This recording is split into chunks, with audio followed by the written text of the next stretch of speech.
Good afternoon. Welcome to the afternoon experiment. My name is Emanuel Livingston. I almost said experience. My name is Emanuel Livingston. I'm with you until, what time is it? Maybe about 5:30. Y'all not keeping me here till like 6:30, 7:30 again tonight. So maybe about 5:30. I got y'all for a couple hours. Come in, say hello to me. Tell me where you're checking out the show from and what would you like to discuss. And then I'll, get into what I want to discuss. And I'll probably forget something. I don't write it down. I really need to start writing it down. Start next week, if I'm still doing the show next week at this time. Because if I get that job, then, I'll be writing it down. I'll try to be a little more prepared. All right, let's get to it. Lewis Talbert, good afternoon. Good afternoon. Thank you for checking out the show. He's first right out the gate. I appreciate you. Terry Coleman, representing Avondale. Good afternoon, Terry Coleman. Thank you for checking out the show. Maria Smith in the house, representing North College Hill. Good afternoon, Maria Smith. I appreciate you. DeAndre Crosby in the house.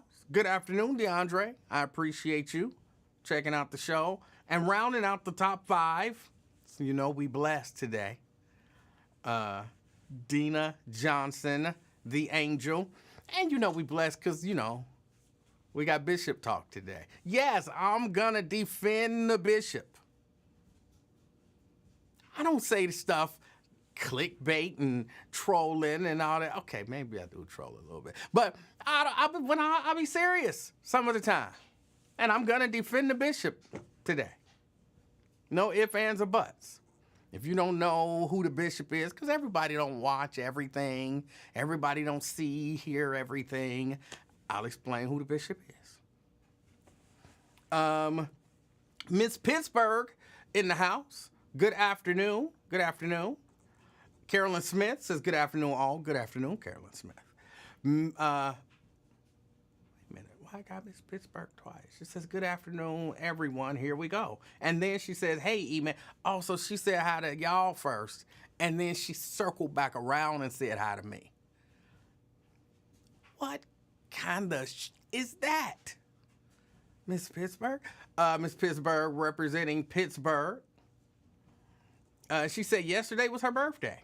She turned 62 yesterday. Yay, well, all right. Happy belated birthday. See, I would do the Cash App thing. Even though you're 62, you probably ain't got no Cash App. But I would do the Cash App thing. But two things. Number one, it ain't your birthday. It's the day after. I might have still done it.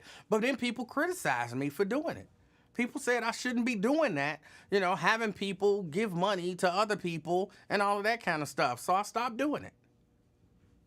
I thought it was just a good gesture. It's your birthday. You throw your Cash App out there. And, I heard from some people, and some people got like $30, $40, $50. Actually, somebody told me they got $80. Somebody told me they got $30. And I never even did my own. So, hey, I figured, it was a nice little thing. And I usually try to give a little something to everybody.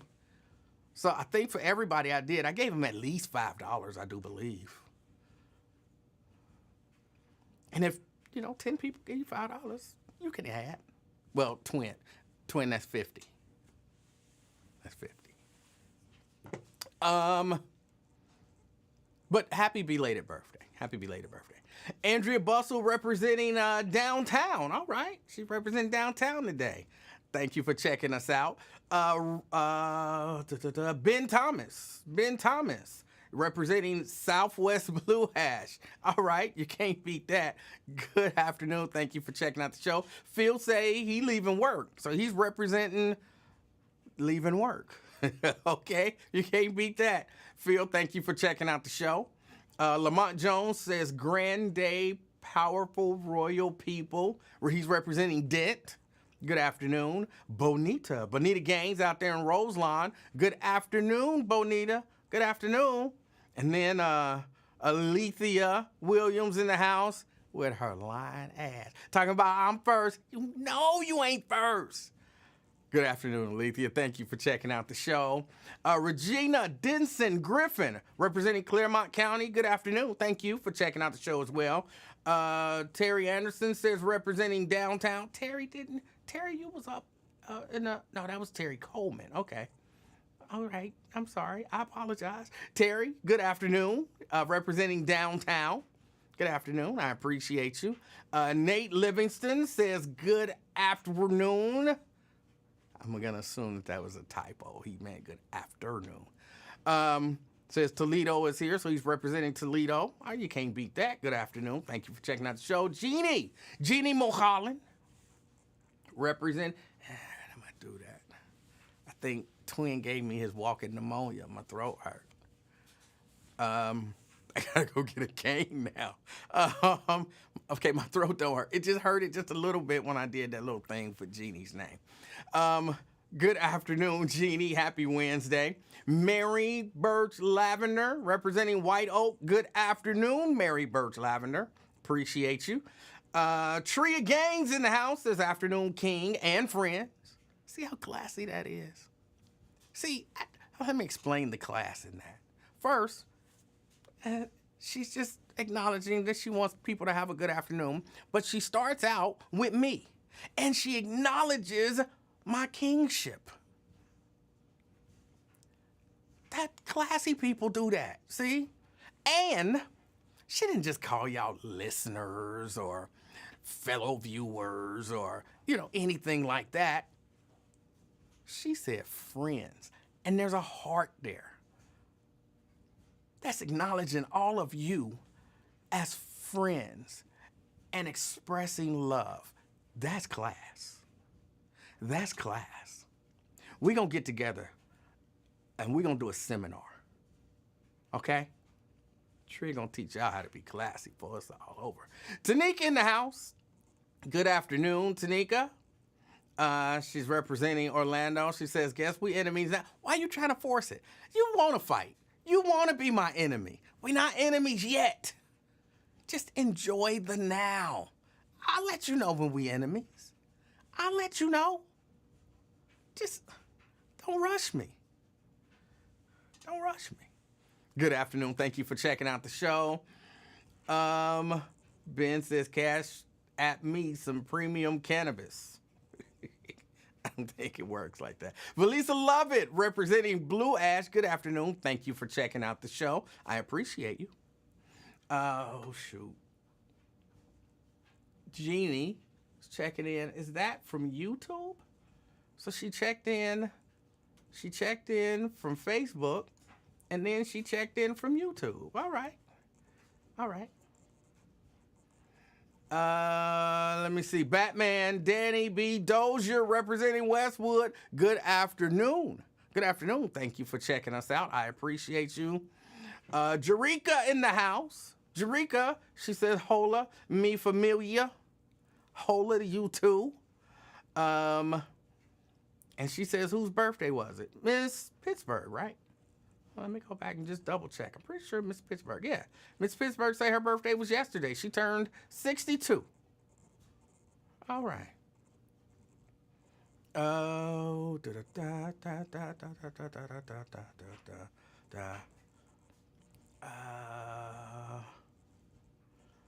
Brenda Early, representing Fairfield. Good afternoon, Brenda. Good afternoon. Crime Stopper hoodie you have on. I don't even know what that means. I don't know what that means. But you said you was finished talking for the day. So, shut the fuck up. Sierra, representing Boston. Good afternoon. Good afternoon. Appreciate you checking us out.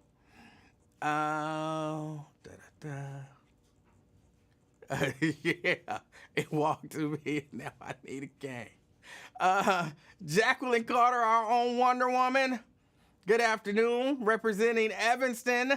All right. Good afternoon. Tanika talking about I ain't calling no man king, but my husband. Get over it. That just shows your ignorance. I love you anyway. But Why wouldn't you call a king a king? I don't understand that. Pamela Kitty, representing North Avondale. Good afternoon. Good afternoon. Let's see.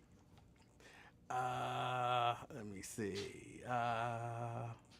Tria says she come in peace and love.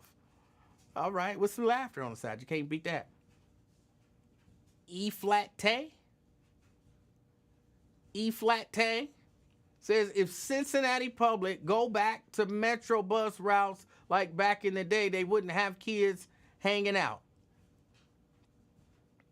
Okay, we might discuss that. I don't think that's true, but we might discuss that. Tanika say, all my life I had to fight. Oh, let me see. Shannon C. She says, hey, King, does Tracy Ellis Ross refer to you as King? Oh, don't get me started on that lady. Shannon C., thank you for checking out the show. I don't know. She might tell her assistant to refer to me as King. And I'll be sitting right there next to her. Yo Underwood says, good afternoon to everyone. Good afternoon to you. Janice in the house, my favorite. Good evening, Janice. Good evening. Let's see. Tanika said hello to Tanika. There goes my pound cake. Oh. You wouldn't do that to her brother, would you? Let me see. That C on your hoodie does not stand for crown. I didn't mean to have this hoodie on, but I had to run out and grab the little baby. Her mama called me like 15 minutes before time to pick her up. My guess is she had a client, and that client is either running a little late or, she's running a little behind with that client. So I had to go pick her up. So I had to put on, because this wind is blowing out there. That wind is blowing out there. So I had to put on this Dave Chappelle hoodie, which I don't normally, I can't say normally.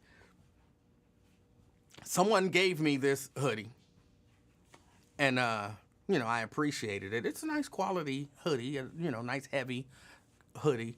And I think this is, the second time I've worn it. But I knew it was kind of cool out, so I threw the hoodie on. But I'm not necessarily supporting Dave Chappelle. I had to marinate on that whole going over and doing the Riyadh Comedy Festival. All right. I think that's about it. Alonzo Clark, say what up, checking in from work. All right, I think that's it. Did I say hello to everybody? Did I get everybody? Yeah. All right. Do we start out defending the bishop? Or do we start out talking about this school bus? I think I want to start out talking about the school bus.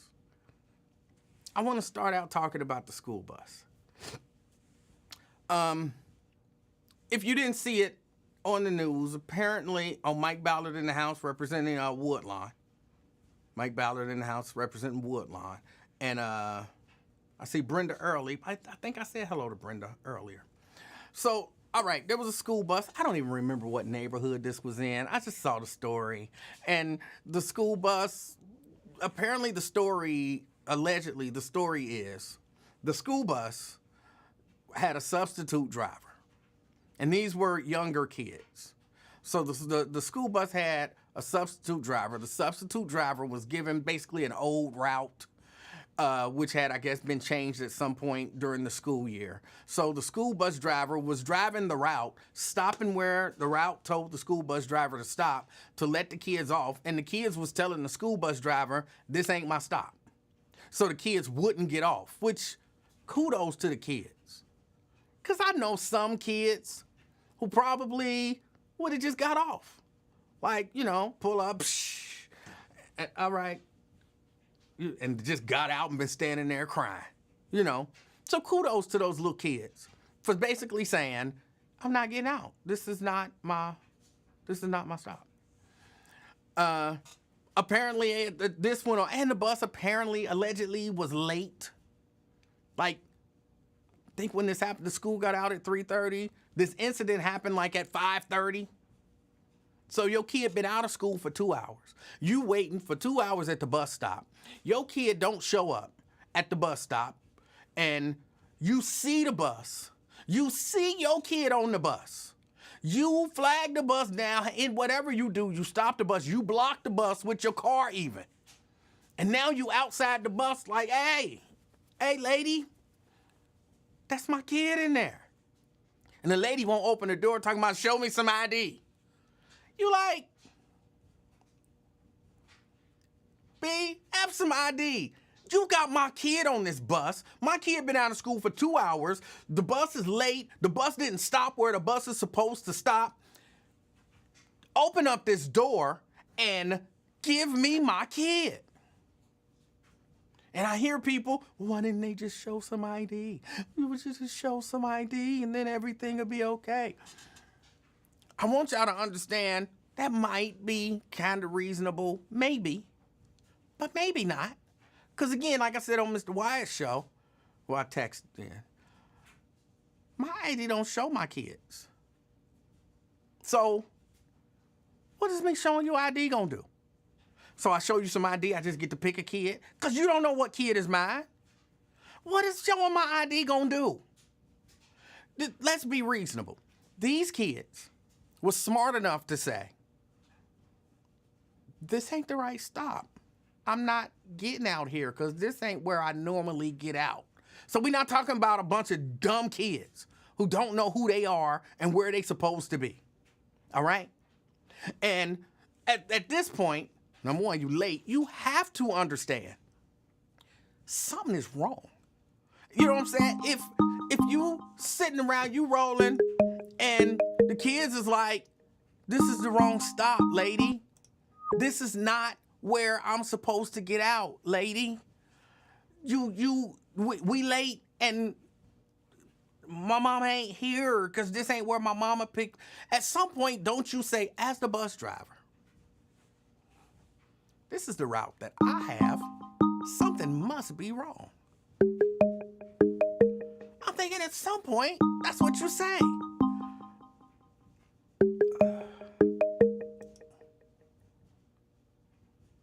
Caller? F your king shit. How you doing, man? Who is this? It's Ron. Ron, why did your name come up as Fame? I don't know it ain't your fault. There's no, I'm asking you like you know. Your name came up as Fame. I was shocked by that. Okay. What's going on with you, Ron? Hey, man. I'm calling about what you were calling about, or you been talking about the last couple of days. But I want to chime in on what you're talking about right now. Okay. Well, hold on. Do me this favor. Can you? I'm gonna be finished with my piece on this. I can. Oh yeah. Go ahead. All right. So call me back. All right. So you got the kids saying, this ain't my stop. At some point, you gotta know this ain't the right route, even though this is what they gave me. Pick up the phone and call somebody. Pick up the phone and call somebody and tell them, hey, I don't know what's exactly going on, but I done stopped at 3 stops and the kids refuse to get off the bus because they keep saying this ain't where they supposed to get off. They keep saying this ain't they stop. Something is going on. Can y'all send somebody? But no, this is the route I got. I'm gonna keep driving my route. Then once the parents pull up and they like, damn, it's my kids. Now again, these ain't dumb kids. They know what their mama look like. Get on the bus. There's a way to do it. Because what if I just came out to the bus stop and I ain't got my ID with me? I know this sounds crazy, but even sometimes when I'm driving, I don't have my ID with me. I left it at the house or I left it somewhere else. Like, when I was working, sometimes I used to leave my ID at work. It was a bad thing, and I used to panic and go back to work and get my ID. But sometimes I left my ID in the other car because I don't keep my wallet in my pocket the whole time. When I get in the car, I don't like that uncomfortable bump. I take it out and I put it in the armrest sometimes. And maybe I'm driving Mrs. Livingston's car. So I don't have my ID. So what was you gonna do with the kids who parents didn't bring ID to pick up their kids? Because normally when you come to pick up your kid, you don't need ID at the bus stop. Like this whole thing, that whole thing, I feel like, could have been taken care of a lot easier on both sides. Like if it was me and I realize I'm 2 hours late and I've been driving the wrong route and these people are clearly parents and I'm on the bus with smart kids, and so I can say, even this is just off the top of my head, ma'am, okay, what is your child's name? And get on the bus and say, Antoine, what is your mama's name? Okay, what's your name? Okay, is that your mama? All right, Antoine, go with your mama. It might have took a little longer than you, but police wouldn't have had to be called and all kind of nonsense. Do I think that some of the parents was over the top? The kidnapping our kids, yeah, that's over the top. That's a little over the top. Even though maybe technically she was kidnapping your kid. If you are there to get your kid and they will not let your kid off the bus, your kid is sitting there saying, that's my mama.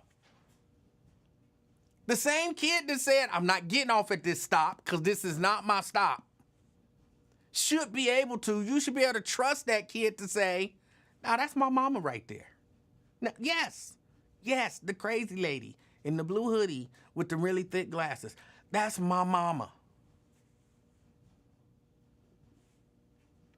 Like, I think everybody kind of blew this back up. I mean, blew this up a little too much.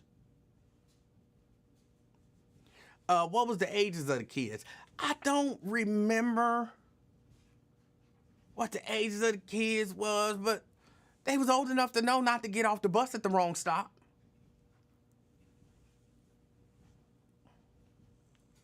Stephanie says, if you don't have your ID, you're not getting the kid.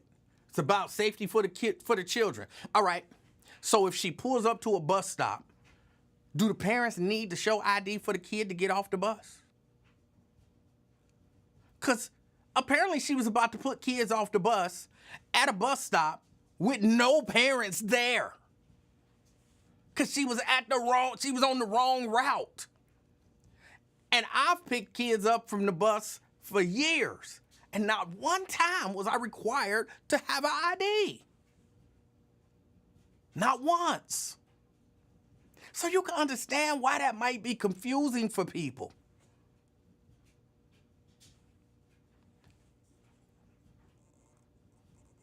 Mary says, pick them up at the police station or the school, or from the bus that's sitting right in front of me with my kid on it. That should not have been hard to figure out. Is that your mama? Now, the only where you would have had some problems. Well, that ain't my mama, but that's my mama's friend. But my mama's friend picked me up from the bus stop every day. I don't know if I can let you go with your mama friend. Maybe that might have been an issue.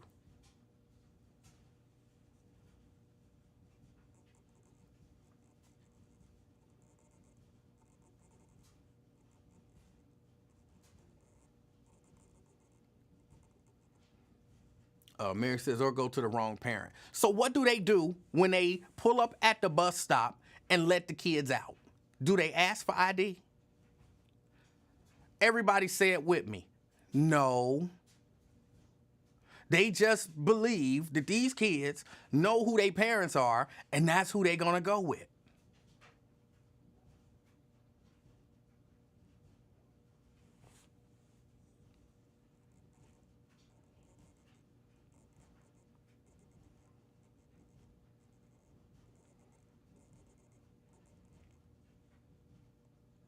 Jerica said that bus driver should have driven back to the school.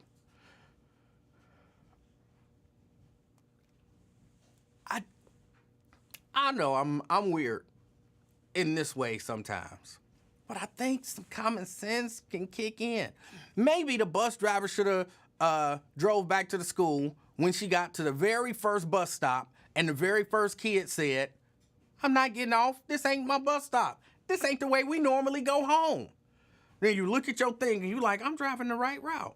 And this ain't the right bus stop." And all the kids would have said in unison, "No," because you know how they do. And you're, well, all right, I'm going to go back to the school. We're going to figure this out. But you're just going to keep going to bus stops, and then kids going to keep saying, "I'm not getting off. This is not my bus stop." Because that was what the driver said. The driver said, according to the report that I read, that she was going to the bus stops and the kids were they were refusing to get off the bus because they were saying this is not their bus stop. At that point, as a driver, you know, something irregular is going on.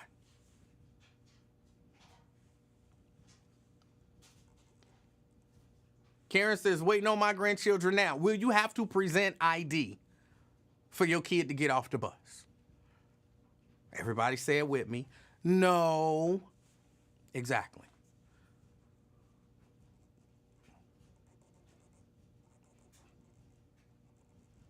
Andrew says it was somewhere on the west side. Yes, it was on the west side. Child isn't supposed to go to mama, but mama arrives to pick up the kid. They were going to the wrong bus stops. So yes, if it's 2 hours later than when I'm supposed to pick up my kids and then I see my kid on a bus, yes, I'm going to the bus to get my kid. 2 hours late. I'm for real. This didn't have to be that difficult on either side. The parents should have been able to calmly talk to the bus driver. And the bus driver should have been able to calmly say, "Listen, apparently there's some sort of a mistake. These kids won't get off the bus. I don't know what to do." I said, "Well, see, it's Antoine." Because I see Antoine. He hanging out the back. Red shirt. See him? I asked him if I'm his mama. We already late. I got some stuff I had to do. I really do need my child.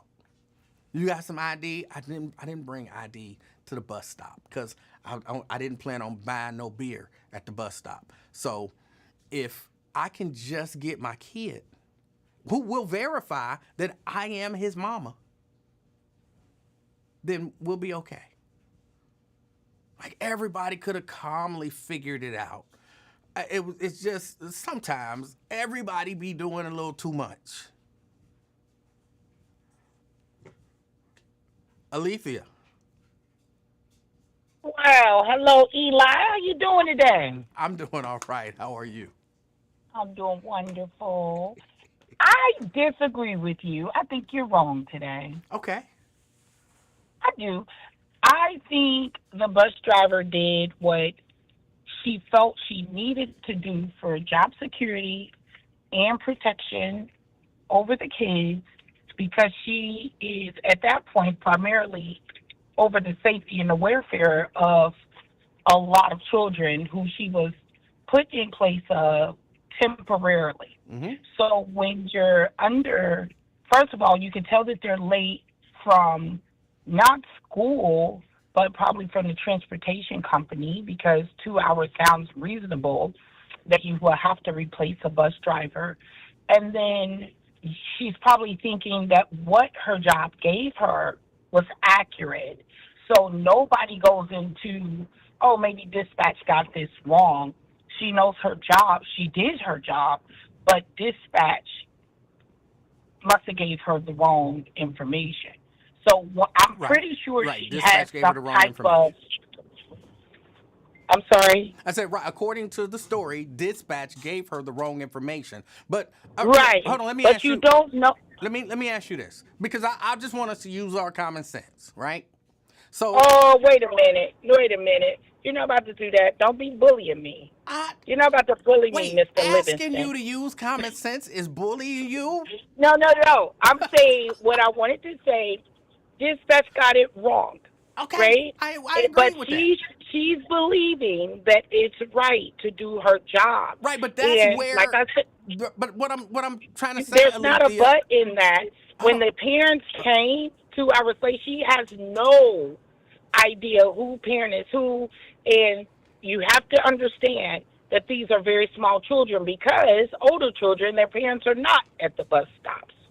So these are young children, and if I was to switch in a position like that, no, I wouldn't have released those children until my supervisor was called, until the school was called, and then, then they can hash it out. But me as a middleman, just primarily over these kids' safety, I don't want to put a kid in the wrong hands, regardless if they know their parent or not. I know where this paper say I must drop these kids off. Was it overboard?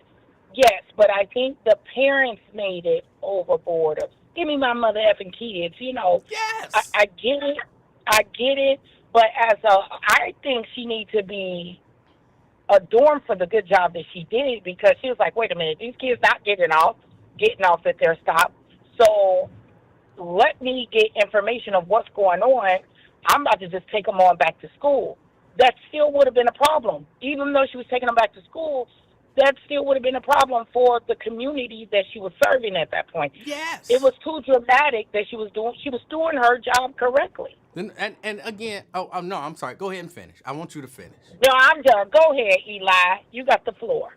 Okay, is it bullying you to ask to use common sense now? Because I don't want to bully you. No, Okay. no, don't bully me. Thank you. Okay, so if I don't want to ask about you, if I'm the bus driver on that route, Okay. and I Okay. get to the first bus stop, and a little kid says to me, "No, this is not my bus stop.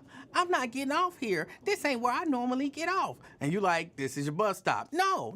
And little kids refuse to get off the bus because they know this is not their bus stop. And of course, their parents aren't there. Maybe, okay, that first little kid was confused. I don't know what I'm going to do. We'll deal with that in a minute. Get to the next bus stop. Psh, no, I'm not getting off the bus. This is not my bus stop. My parent ain't here. No, I'm going to be like, hold on. Something going on. I ain't ran into no parents. I'm trying to drop kids off and they are refusing to get off the bus because this is not their bus stop and their parents ain't here. Something is wrong right now. So before I even get to the point where I'm seeing any parents, I'm on the phone, something, figuring something. I'm not just going to keep driving the route. Why would I just keep driving the route for the kids to refuse to get off to the point that I pass some parents and they see me and then they hunt me down to get their kids? My common sense would say after maybe stop number 2, something is wrong. Let me call somebody. So none of this stuff would have happened. I'm sure she did that. I'm sure Clearly she did that. didn't because she kept driving the route. Yep, she kept driving the route, but she was calling. She was calling. But That's why? how Why it was not? an overabundance Why of. not Wait a minute, just- there was an overabundance of parents at No, one stop. the I believe it was like Work Road, and I forgot the other street. But that's a very busy intersection. The overabundance of caution either says find a safe place to pull over and get somebody, or take these kids back to the school and figure it out. Not keep driving the route. As you said, this is 2 hours behind, and she believes she was doing the right thing. So while she's calling, that's a lot of people to go through to say, hey, let me see what we gave you. I'm talking about the business. We know how chaotic all yellow buses has been since the start of school, and we know that she's a substitute fill-in driver. They have to see what paperwork she got and what paperwork she should have, and the school has to be alerted, things like that. But you can't just pull over in Price Hill and just hold the kids on the bus, and then the parents come and say, these my kids, and you just say, okay, let me open the door. Like, let's use common sense. Right, Like, we're using I'm common still sense. responsible for No, these children. we are using They were common. little kids. I think we're using common sense if we Okay. stop driving the route and go back to the school. I think that's common Okay. sense. I think it's Yes. common sense to stop driving and wait for somebody to come to me. I'm not gonna keep, just driving the wrong route. So I'm gonna stop and wait for the kids to come to me. But then once I get to the point where clearly these are parents and they have children on this bus and they want their children, because we already 2 hours late, Right. I'm just gonna hold the door closed and be like, no. So no, she didn't just hold it closed. What she did was waited for the police. Like, I would want aid and assistance to make sure the right kid is going to the right parent. She was apparently asking for ID. Yeah, but yes. So what I'm saying is, if you don't have ID, wait, so who you am just I? You just mischaracterized what she was doing. She didn't just stop and say, "I'm gonna wait for the police." No. She stopped. Whether she's and asking for basically ID, she's asking for documentation, which is important when you're getting a small child. Right, but if you're waiting for the police, most bus drivers if can you identify. Alethea, if you're waiting for the police, parent. then don't ask for no ID or nothing. Just tell the people we gonna wait till the police get here. Right. So when they Then why got was she asking for outraged, ID? okay, let me get assistance. This is getting a little bigger than what it should be. If anybody had the ID, you show the ID, you get your kid. It's simple. But if you don't have ID, let's get the police here. That's crazy. To regulate this. I think she did the right thing. All right. Because if she would have done the wrong thing, it would have been a whole different story. You know what I mean? Just giving somebody else a kid. We talk about all the time, you know how the kids fall asleep on the buses. The bus driver get hammered for it. She did the right thing. Like, if you don't have ID, I'm calling the police. Let the police handle this part until dispatch or whomever, because they had to be given the address because all the parents start pulling up, running up to the bus stop. Right. So there had to be some type of communication. But if you don't have your ID that's probably given specifically from her supervisor, you can't get the child. I wouldn't have been upset. I would have waited for the police and said, I'd yeah, have been mad this as is my hell. son. I'd have been mad as hell. I know you would, because you bullshit. My kid is right You're there on the bus, Look looking at me, probably crying, talking about, daddy, daddy, daddy. And I'm like, I see you, baby, but I can't get you because this lady won't let me get you because I don't have no ID. Please. Would you been pissed? Would you been pissed that she gave your kid to the wrong person, or that she's ensuring that my kid, even though your my baby kid would have said, daddy, daddy, that daddy, ain't my she's daddy. doing it for her security. My kid would have said, that ain't my daddy. Eli, these are small children. And my small child would have said, I would that have ain't my applauded daddy. her, because I don't want my kid just given to anybody to say that's my child. Neither do I. That's why I teach my kid, don't go with strangers. Right. So my kid would have all knew. kids are not like that. If my kid was smart enough to say, I'm not getting off the bus because that ain't my stop, I would trust my kid to say, that's my daddy. But I get that. But for her safety and her job, I would applaud her for asking for identification. I'm not saying that the lady was like horribly wrong. I'm just saying everybody involved in the situation made the situation worse than it had to be. I don't think she did. I think the parents. Of course she did. Of course she did, because after that second stop, she could have stopped and went back to the school, or stopped and made a call until somebody got there. She participated in the confusion. Yes, she did. I don't think she did. I think she took the proper procedure and she slowed herself down enough to make sure she's doing the right thing for those children. All right. So that's why I said I think we just got difference of opinion. Yeah, we disagree. I think my kid would know me. That's your child. Right, and maybe your child wouldn't. It's 47 seats on the yellow bus. Right, and so maybe... should I sit here like, who's your mom, who's your dad? Look, I'm agreeing. And just like you said, everybody is not, their parents is not showing up. So, I'm her mama's friend, she could come with me. Some kids don't even know who is picking them up. Right. And so those kids don't get off the bus. But look, But again, you, we just disagree. My kid would know me. yeah. Maybe your kid ate too much glue and they don't know who you are. That's cool. Your kid don't get off the bus because they don't know what their mama look like until you present some ID. And then here's my I think other, it should have been just straight across the board. No, no other options. Straight across. Bring that driver's license, ID, to get your kid until this gets figured here's out. my question. Here's my question. Okay. And Go people for it. dismissed this question early on. All right. Oh, So I pull out my ID. How do you know now that you see my ID? Now, how do you know that's my kid? because your child, I'm going to tell you exactly how this works. Okay. Your child have said, that's my parent. Your ID, you're saying that's my parent. I'm going to get a copy, a picture. Like I said, it's documentation that this is who this child is going with, not a random person. But I can still be because somebody on here talking your about. question. Hold on, somebody's on here talking about I could be a molester.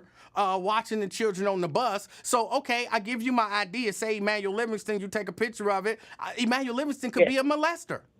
How do you know that Emanuel Livingston is that kid's father? I just told you. No, you didn't. I did. You were screaming and hollering You because didn't. of what somebody else put in the chat. Okay, say it again. I said. How do I said, hold on, let me restate the question before you answer. How do I already know the question. I'm restating the question, not necessarily for you, but for the other people who ate too much glue and they maybe forgot. Okay. You horrible. You just want to start an argument. No, with them. I'm asking a simple question. Let me restate the question. How does that bus driver know that Emanuel Livingston is that kid's parent? Go ahead. I said, with the bus driver, the child has said, that's my father. The adult says, I'm his father or her father. You have now got documentation and you copied it because I'm sure that's why she wanted. Everybody has to keep receipts.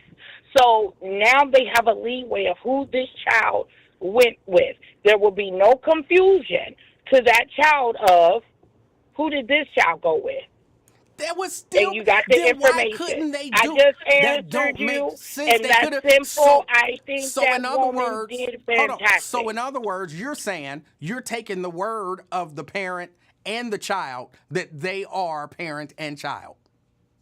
What I'm saying is this had to be ran down from her job, which is her supervisor, whomever she spoke with, to say this is a problem. Get the IDs of the people. She won't just say, give me your ID. That's because she wouldn't let the kids off. So this must have been what they eventually came up with, of get the ID driver's license. When they didn't have it, she's not releasing the kids. She called the police to assist, not to make it blow up. Police the people are there called the to police. Be The parents was Wait calling a the minute. police. Wait a minute. The parents was calling the police. Some police officers are not always there for chaos. Their correct title is peace officers. Sometimes you need them involved. That's not their correct title. Just because a police shows up, it will make sure that things happen in an orderly manner. Who told you that? The employee, wait a minute, between the employee, the kids, and the parent is done safely.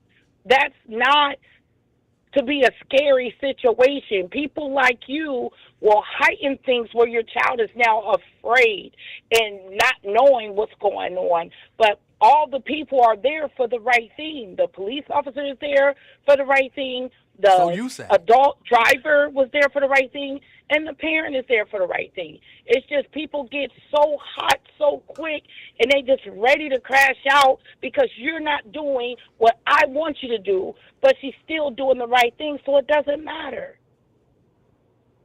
So you got to calm down. Even going to get your granddaughter, if they ask you for ID, why are you upset? If my granddaughter is supposed to get dropped off at a certain time, and it's 2 hours later, and my granddaughter never made it to where she was supposed to be. She's just on a bus wandering around the damn city, and I find that bus and see my granddaughter hanging out the bus, I'm going to pull that bus over and say, I don't know what's going on, but that's my granddaughter back there on that bus. So you're upset about the time. Hold on. Are you going to let me finish? Are you going to let me finish? Upset about the Are you going to let me finish?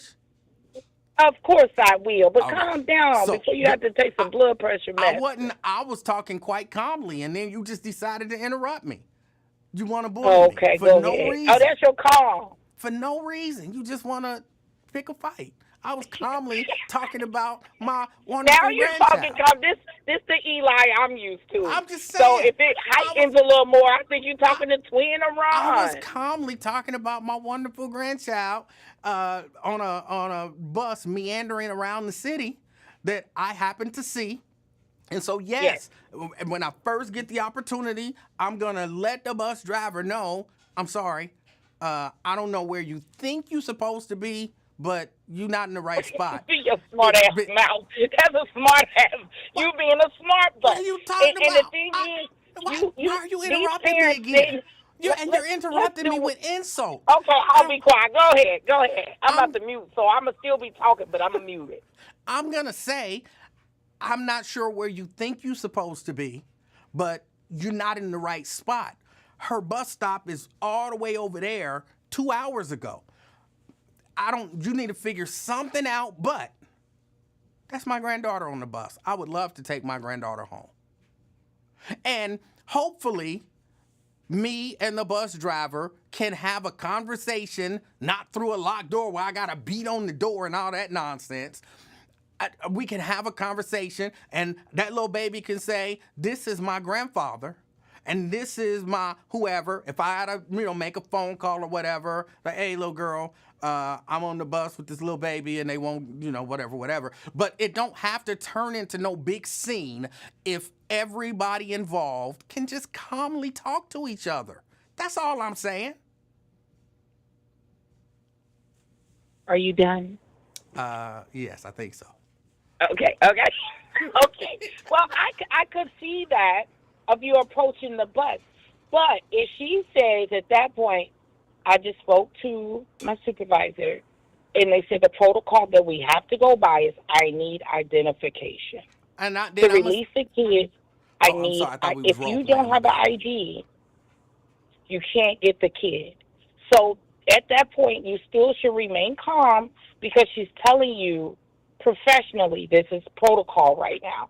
I understand that things are different right now. I understand we're 2 hours behind, but to get these kids released, we have to do it in a professional manner. You should not be sitting here, give me my MS and granddaughter, and beating on the door and yelling back and forth. That's what I said. I agree with that. We can have a conversation. I think you're upset that the time was off, what you just stated. If my granddaughter roam around the city for 2 hours, right. The thing is, everybody, it's 47 kids on the bus. Okay. Manage to get them home safely. That's just the objective of everybody.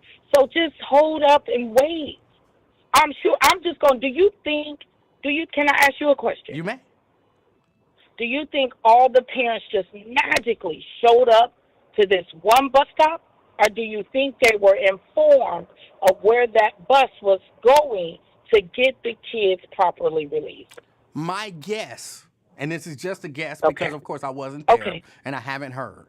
But my guess is somebody saw the bus, somebody stopped the bus because somebody literally pulled in to block the bus from leaving. And because it was 2 hours later, they were probably all connecting with each other like, where the bus?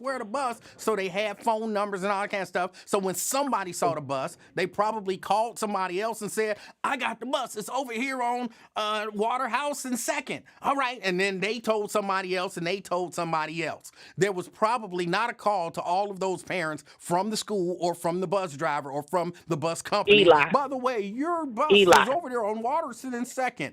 That was probably the parents coordinating that. You think that many parents coordinated through a cell phone? Yes. Okay, that's your guess.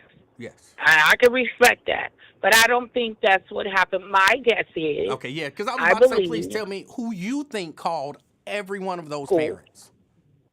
Well, my guess is all these parents, the first thing you would do is call the school before the bus transportation. And the school had to be aware of what's going on. And they gave the location of the bus because she asked for IDs when they got there. So I'm assuming, my guess is, they were told to go to this bus stop. Hold on. So just so And the police was called to assist with this. wait, just so I'm clear, you're of the belief that a parent randomly pulled out to block a bus from moving, and then at that moment, the school knew that a parent had just blocked the bus, so then the school called every parent and said, hey, the No, bus is I being didn't say blocked that. by a I parent didn't say that. at I Waterson said the and parents Second. called the school. That's what any parent would do. If your child has not gotten to that bus stop and it's over 2 hours, the first thing they're going to do is call the school to make sure their kids are not at that school. Right, but now, once we're not. the school alerts That's them not the that they're on question a that you bus, asked me, though. You might not understand the question that you asked. I do under Eli. I think I gave you what I guessed. The lady that pulled over the bus, she didn't pull it over. She blocked them. Yes. She blocked them at a very busy intersection. Right. I believe the people were told where to go, and then instead of her waiting, parents are very impatient, and you have to understand, look at the temperament of the woman and how she was going off.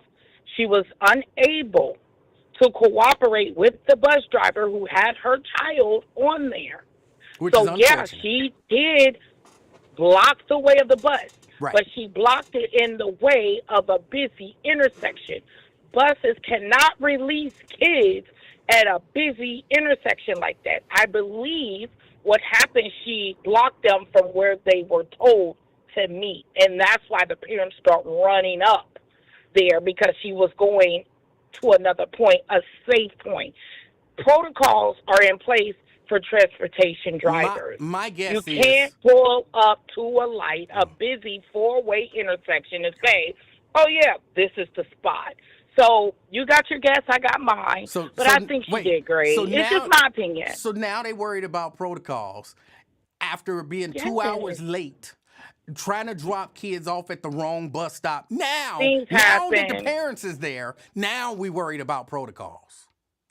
Well, okay, yeah. Protocol was, it started, and this is what an incident is. When you notice you got the wrong information, you still have to get the kids safely. And, I don't want to argue about it. You do. I just feel like I would rather have a woman say, where's your ID? And I'll give it to her. If I ain't got it, I believe I should have to go through a police officer. Well, maybe they should make that the policy. In order for a kid to get off of a school bus, a parent or somebody has to be there with ID. Yes. Until whomever get there to get her real route. Because it's already behind. It's 2 hours no matter behind. What. I mean, if 2 we hours, that concerned about 2 hours the is kids' not safety, in the route. then 2 hours it should is just a be late a policy bus picking across the them up board. from school. If you are picking up a kid from the bus stop, you need to present ID before that kid can get off a bus. In the incident, yes. No, just this across is the an board. incident. Ain't we concerned about the safety of the kids? You trying to so switch you're not it concerned from, about the safety of the kids water to oil. On a regular That's day? not what I'm. This is an incident. I'm this asking a simple very question. Rarely happens. I'm asking if why do you refuse to answer the questions that I from ask? A busy I intersection, answer every question that you ask me. The regular bus every stop. question that you yes, ask me, you I should answered show it. identification for your child. Every question yes. every question that you asked me, I answered it plain and simple. And when I ask you a question, you refuse to answer it. I just answered you. You didn't. I said yes. Show your ID in incident like this. That yes. wasn't the question. See what I'm saying? Regularly. You see what I'm saying? That wasn't the question. If it's a regular bus driver, I'm no, I asking. wouldn't have my ID because they can identify me. They know who I am. You really don't want. They don't know who you are. I said the regular bus driver The would know regular who bus I driver am. ain't never seen your ID. How many times you ever showed ID to a regular bus driver? Wait. I think you just temperamental today. Something's wrong with you today. You're not listening. I'm asking simple questions and you refuse to answer. I'm saying if it was a regular bus driver, you refuse to answer. There was no problems on this route before this. Okay, let me ask you. A regular bus driver from every day that they pick up these children, they can literally identify who's at that bus stop for what child. If you go there regularly. They're dropping the kids off, but this is a new bus driver. Yes, they should ask for ID. I don't know who these kids are, nor the parent. But my job is to make sure that all these people get home safe and don't end up in the wrong hands. Okay. All right, Eli, you need go take some medicine. You the one need to take some medicine. I'm gonna just tell you, Alethea. You seem so hot and heavy today. Alethea, I find it very interesting. And this is, y'all can go back and y'all can check it out across the board. When somebody asks me a question, I answer the question. Period. Here's the answer to the question, and then I'll explain my answer. When I ask y'all questions, y'all go all around the world and you never answer the question. I answered your question. You didn't. You just want to be argumentative for You did some not answer reason. the question. You don't even know what the question was. The question was, do you think parents should go with their ID to the bus stop every day? That was not the question. Well, what was the question? The question was a simple question. How many bus drivers, when your kids was little, did you show your ID to? My children are older. See what I'm saying? Listen, you won't answer the question. It's a simple question. I'm about to answer the question as I did before. The regular bus driver that's not an answer. that had no incident. The answer would be never a number. Asked me, 1, 2, listen, 3, never 4, asked me for ID 0. Because they can recognize me. See what I'm saying? See, y'all see? You because can't make I'm this there up. at the bus It was stop a simple every day. question. All it required was a number. All it required was a number. How many of your bus drivers, the kids' bus drivers, did you ever show your ID to?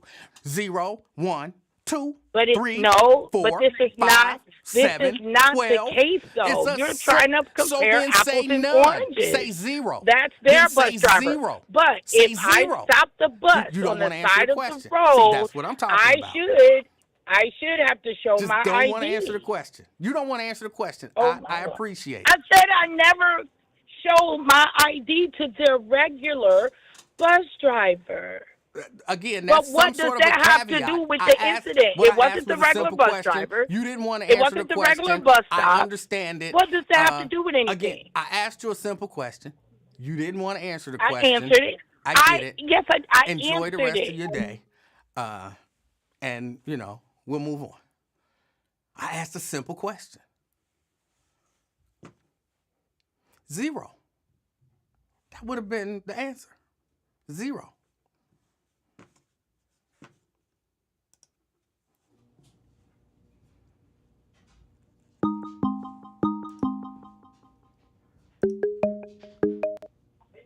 Twin. What was the answer, man? I mean, the question. I'm not asking you a question because I'm sure you never had any such experience. I'm saying, what's the question? I don't have a question for you. I'm talking about for her, what you just asked You're not her. Why would I ask you a question for her? What is your damn problem? I'm with her on this one. Why? What is you and your brother problem, How man? do you call me and ask me what's the question for her? That's a dumb question. I'm not going to ask you the question that I asked her because it doesn't apply. Let me tell you this, E. Let me tell you this, player. When you're a normal bus driver, you get that route. You know your kids and the kids know you.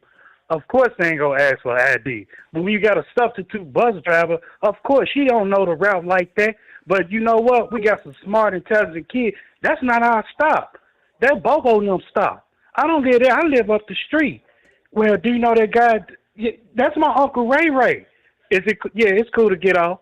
Her mom or her dad, they at work, but they on their way from the grocery store or from the work. That's all it is, Emmanuel. That's protocol type right there. If you look at it, but let me tell you this though. When my daughter was in daycare, I pulled the trick. Want to see what the lady say to own the daycare. I said, Lord. "Wait, hey, do me a favor. Hey, give my ID because she gonna ask for it or whatever because you gotta sign out and play like you me." So he went up in there, and so I came in behind. And I'm like, "Hey, Miss Such, hey, this is my twin." Oh my God, I thought that was you. See, I could have been something that snatched my daughter or anybody, whatever. But they even though we look alike, he taller than me and bigger than me. What? That's not his dick. That's not. I'm just saying. What are you saying? That story made no sense in any context. Why would you even do something like that? Why? And plus, y'all identical twins. So it wouldn't matter showing your ID. Y'all look the fuck alike. Y'all twins. Why would you be like, why would you get somebody that look like me with my ID? Why would you get a kid to my identical twin? That's a stupid test. Okay. Check this out, little smart ass. Check this out.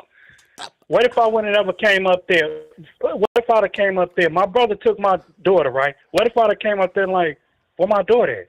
Well, when you just, no, I went up here. Where's my daughter? Then what, E? Then you would have been even stupider because you sent your twin with they your would have got ID it. No. to pick up your daughter. No. What if I would have just played the game and everything, went along with it, and be like, "Hey, who plays that game? Why would you play that game, especially as twins? That's not a fair game." Man, we play this shit in real life. What are you talking about? If we need to get out of each other, help each other out, getting out of trouble, Lord. we always play games. So what are you talking about? You need prayer. Where's the bishop? The bishop need to pray for you. That's foolish. That's just foolish. Because he looks, because he is your twin. No. He is your identical twin. Y'all look alike. If you give him your ID and he uses it, how is anybody supposed to tell? We can look alike, but we got different names. You gave him your ID. He not wearing a name tag. No, what if I come up there? Why do you give my daughter to my brother? Well, I thought, because he presented your ID and he looks exactly like you. If I'm signing my name as my government name and he's signing his, and I sign my name as my government name or whatever, just because I'm saying don't mean that's me. I mean, that's my brother, really, but that's me, though. I mean, that's my brother. Twin, I know you don't believe me. I know you don't believe me, but this is a stupid I don't scenario. Never believe none. You are presenting a stupid scenario. No, I'm not. You tripping today, man. That is a stupid scenario. No, it's not, because let me tell you, because you're a substitute teacher, man. He's your twin brother, and you gave him your ID. I'm just saying, man, what if I would have... Look at this scenario like this, man. Oh, my God. God ain't got nothing to do with it. I'm talking to you. Oh, Bishop. I mean, if you stop playing, I'll take you serious, but you play too much. Wait, you gonna take me serious, but you mad because you gave your identical twin your ID, and he used your ID to pick up your child so you could play a trick on the daycare, but I'm the one need to grow up? Okay. Hey, Alethea tried to make a statement, man. But you wouldn't let her. She understand what you was talking about, but you up there trying to make a happy-go-lucky ass comedian joke out of the situation, ain't taking it serious. I'm just saying, Emanuel, she's a new substitute teacher. She don't know the route. I just can't let my kids off any and everywhere. I don't know, I'm not gonna let y'all kids. I'm safe. I gotta make sure y'all get home safe. Let me see your ID. Do you know that person? Yeah, that's my uncle. That's my brother. That's my sister. Let me see your ID. You might be stranger danger or something. That's all she was saying, E. Now, the regular bus driver keep her student's mom parents, whoever may pick her up, cousin, brother. She know him. But that substitute driver trying to cover her ass. Come on, E. You up there want to argue for no reason. He was trying to make sense, but answer the question. She already answered the question. You read through the line. You don't even know what the question was. Up, fam. You don't even know what the question was. You asked it 50 times like you're a prosecutor, man. Don't know you just switched it up and it did. Man, ain't nobody stupid. What you play them games. I know you enough now. You play too many games. You stop playing so goddamn much people believe what you say. Question? But you play too fucking much. Just say I don't know the question. No, you want to argue and all that back and forth like a broad and all that, man. Girls do that stuff. Twin. You want to argue with the lady when she trying to tell your goof ass something, but you play too fucking much. Maybe send your twin brother over here with your ID so I can ask him what the question was. Maybe he'll know.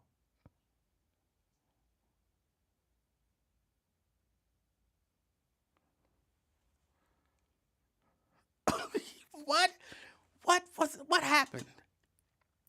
And tell me I'm not the only one who that was the dumbest ass joke scenario ever.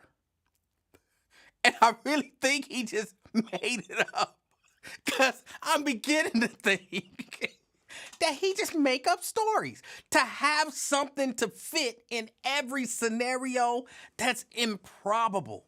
To have a story that fits with literally every scenario, and the best you could come up with off the top of your head was me and my twin brother played a joke on the daycare. Stop making up stories, bro. Dante.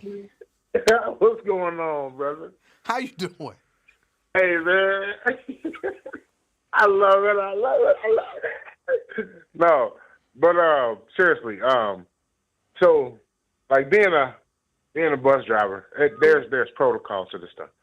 Like in the case where like you saying show ID, that doesn't work because sometimes a child can say that's my dad, but he's not the custodial parent, so you can't give that child to her dad even though that's her dad. But if he's not the custodial parent, then there's a problem. Dante, like, what else he's hold on, Dante. Yeah. Because I would love it if we could have a question. So when you raise a point that I have a question about, may I jump in and ask you a question about the point that you're making instead of waiting 10 minutes from now? Sure. Okay. So you say a parent could show up with ID, but you can't release the child to the parent with ID because it may not be the custodial parent, right? Yes. So how would you know then that the mama is the custodial parent? Well, because a lot of times, like whoever name is on the paperwork is basically who you listen to. Like people say you call the school. Most of the time, when the bus leaves the school, they have to contact the bus company, and a bus company will contact the driver. And so say, for instance, like if, just say, for instance, like in your case, right, mom, your granddaughter mom calls and says, well, I won't be at the bus stop today. Little baby's granddad will be there. Well, then, who's the grandparent? Her granddad name is Emanuel Livingston.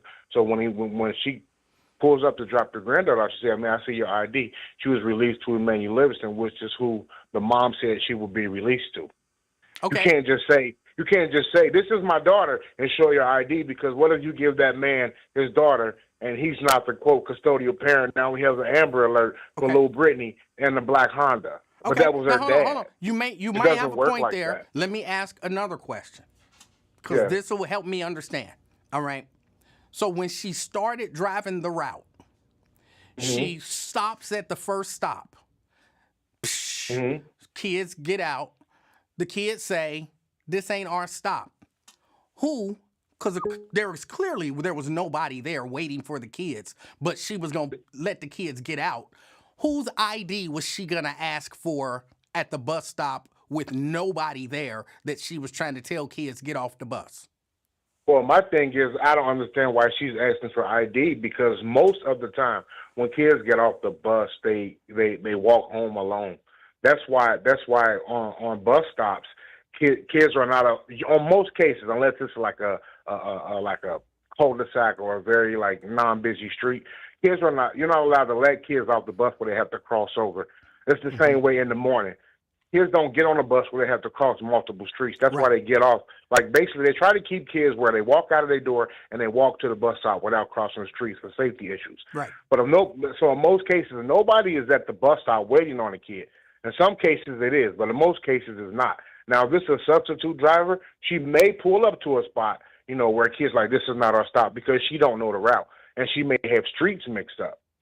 Okay. It happens that way. But It's the same. One more thing. It's the same thing. It's the same thing, but like a metro driver. Like when we have school routes, right? Mhm. When we have school routes, once that kid boarded that bus, like in the AM at least, when a kid boarded the bus, we can't let them off at Dunkin' Donuts because they wanted to stop and get donuts and walk to school. No, every kid had to exit at the school. Once that kid gets off at the school, it's no longer Metro's responsibility. But you can't let a kid get off at 6 o'clock in the morning. Like, say, for instance, if we did Western Hills. You can't let the kid off at McDonald's on Glenway and then they walk to school. No, you have to take every kid to the school and drop them off in the front of the school. Now, if they walk back to McDonald's, that's not Metro's fault. all right. It's Now, the same way. I'm sorry, go ahead. no, now are you going to answer the question that I asked? I'm sorry, what was the question? When she pulled up to that first bus stop, she opened up that door and she was expecting the kids to get out, but there was no one there. Whose ID was she about to ask for? I don't like. I said before. I did ask a question. I said I don't know why she's asking for ID unless there's a parent there that always picks up that child. In most cases, kids don't get off the bus with parents. Parents are at work most of the time. And that's the So point. it's very rare cases where parents are waiting on kids to get off the bus Right. because most parents are at work. Right. And so Doesn't that's the happen that point. often. That's why I'm making the simple point that once you get in this situation, if everybody would have just been able to be reasonable, clearly That's the bus driver had bad information because she was driving the wrong route. Clearly, them parents wanted their kids off the bus that was already 2 hours late. But you can't do that, though, Emmanuel. What can't you do? It's company policy. You just can't have someone say, once again, hey, that's my daughter, let her off the bus. That driver would get in trouble. He or she can't do that. Now, just say, for instance, if she got direct contact from dispatch on a bus, and it just say, for instance, she's like, well, little baby, mom, we've spoken with her, and she's allowed to get off the bus with her grandpa Emanuel. Well, then the bus driver can then say, is Emanuel Livingston out here? You say, yes, ma'am, that's me. Show your ID, then he'll release that child. Hold on, Dante. It'll be a long process, but you have to get okay. Dante. You just can't give a kid away because someone says that's my daughter. Dante. You can't do that. It's against policy. Dante. Yes. But you can pull up to a bus stop with nobody there and let that same kid off the bus. Because that's the agreement on the bus stop, Emmanuel. Right. So it's not random. All this is worked out on the first day of school. Dante, hold on, Dante. Kids get off at this stop. Dante. Hold on. So here's what I'm asking you now. So why couldn't that bus driver and those parents calmly talk and say, I'm going to go to the next official bus stop, and then any kid that want to get off can get off because we're at a bus stop? Because it may be dispatch. Who knows? It may be maybe dispatch told them don't do that. You never know. We're speculating. You never know. You never know what happened. And then you can't just pull up like just say, for instance, you pull up to a bus stop. Just say my bus stop is at Vine and Glenwood, and then your bus stop is at Vine and Whooper. I can't pull up at Vine and Glenwood and the Whooper kids get off. You can't do that, Emmanuel. She was do that. Hold on. Apparently you can because she was we're about not supposed to. let. We're not supposed because to. she We're not was supposed to. about to let kids off at a non-bus stop, and She's not she wasn't about supposed to to do ask that, Emmanuel. nobody for no ID or nothing. She said She's not supposed to do what she's wrong. Reportedly, she went to multiple wrong bus stops and kids refused to get off. So protocol she's didn't wrong. matter then. There's She was no gonna argument let for just me. She's random wrong. kids She's get flat off out the wrong. bus. She shouldn't have done that. There's And no that's- back and forth with me. Right, that's what I'm saying. By company policy, Everybody she's in wrong. the She's situation wrong. was wrong. That's all Yes, I'm she's wrong. saying. Because it's not only a thing of where you're letting someone's kid off at a bus stop that's not theirs. There's traffic and everything else. That's You why I'm can't do telling you that. that everybody in the situation played a part, and they were all wrong to some I degree. agree. But by policy, I'm just telling you the policy now. Whatever she did, from the way it sounds to me, what she did was wrong. What you're supposed to do is communicate with dispatch. Dispatch is the one who communicate back and forth with the school if they need to, or with parents if they need to. The driver has nothing to do with it. The driver will tell dispatch the situation. Dispatch will work out the kinks and the hairs and communicate back to the driver what he or she should do. The driver doesn't make these decisions. All we do is drive and drop kids off. We don't make decisions on who gets what parent or what grandparent picks up the kid. Our only job is to get you from A to B to C safely. Right. We don't I make agree. those decisions. I agree. We don't make those decisions. That's up to dispatch. Right. Dispatch makes those decisions. Exactly. So she was wrong. That's what I said. If that's what she was doing, she was wrong. That's what I said. But everybody's telling me I'm wrong. So apparently, she's wrong. It's the driver's responsibility to check and not. make sure that every It's kid not. that get off that bus goes to their custodial parent. That's not true. Exactly. Because sometimes you kids work for the bus company, right?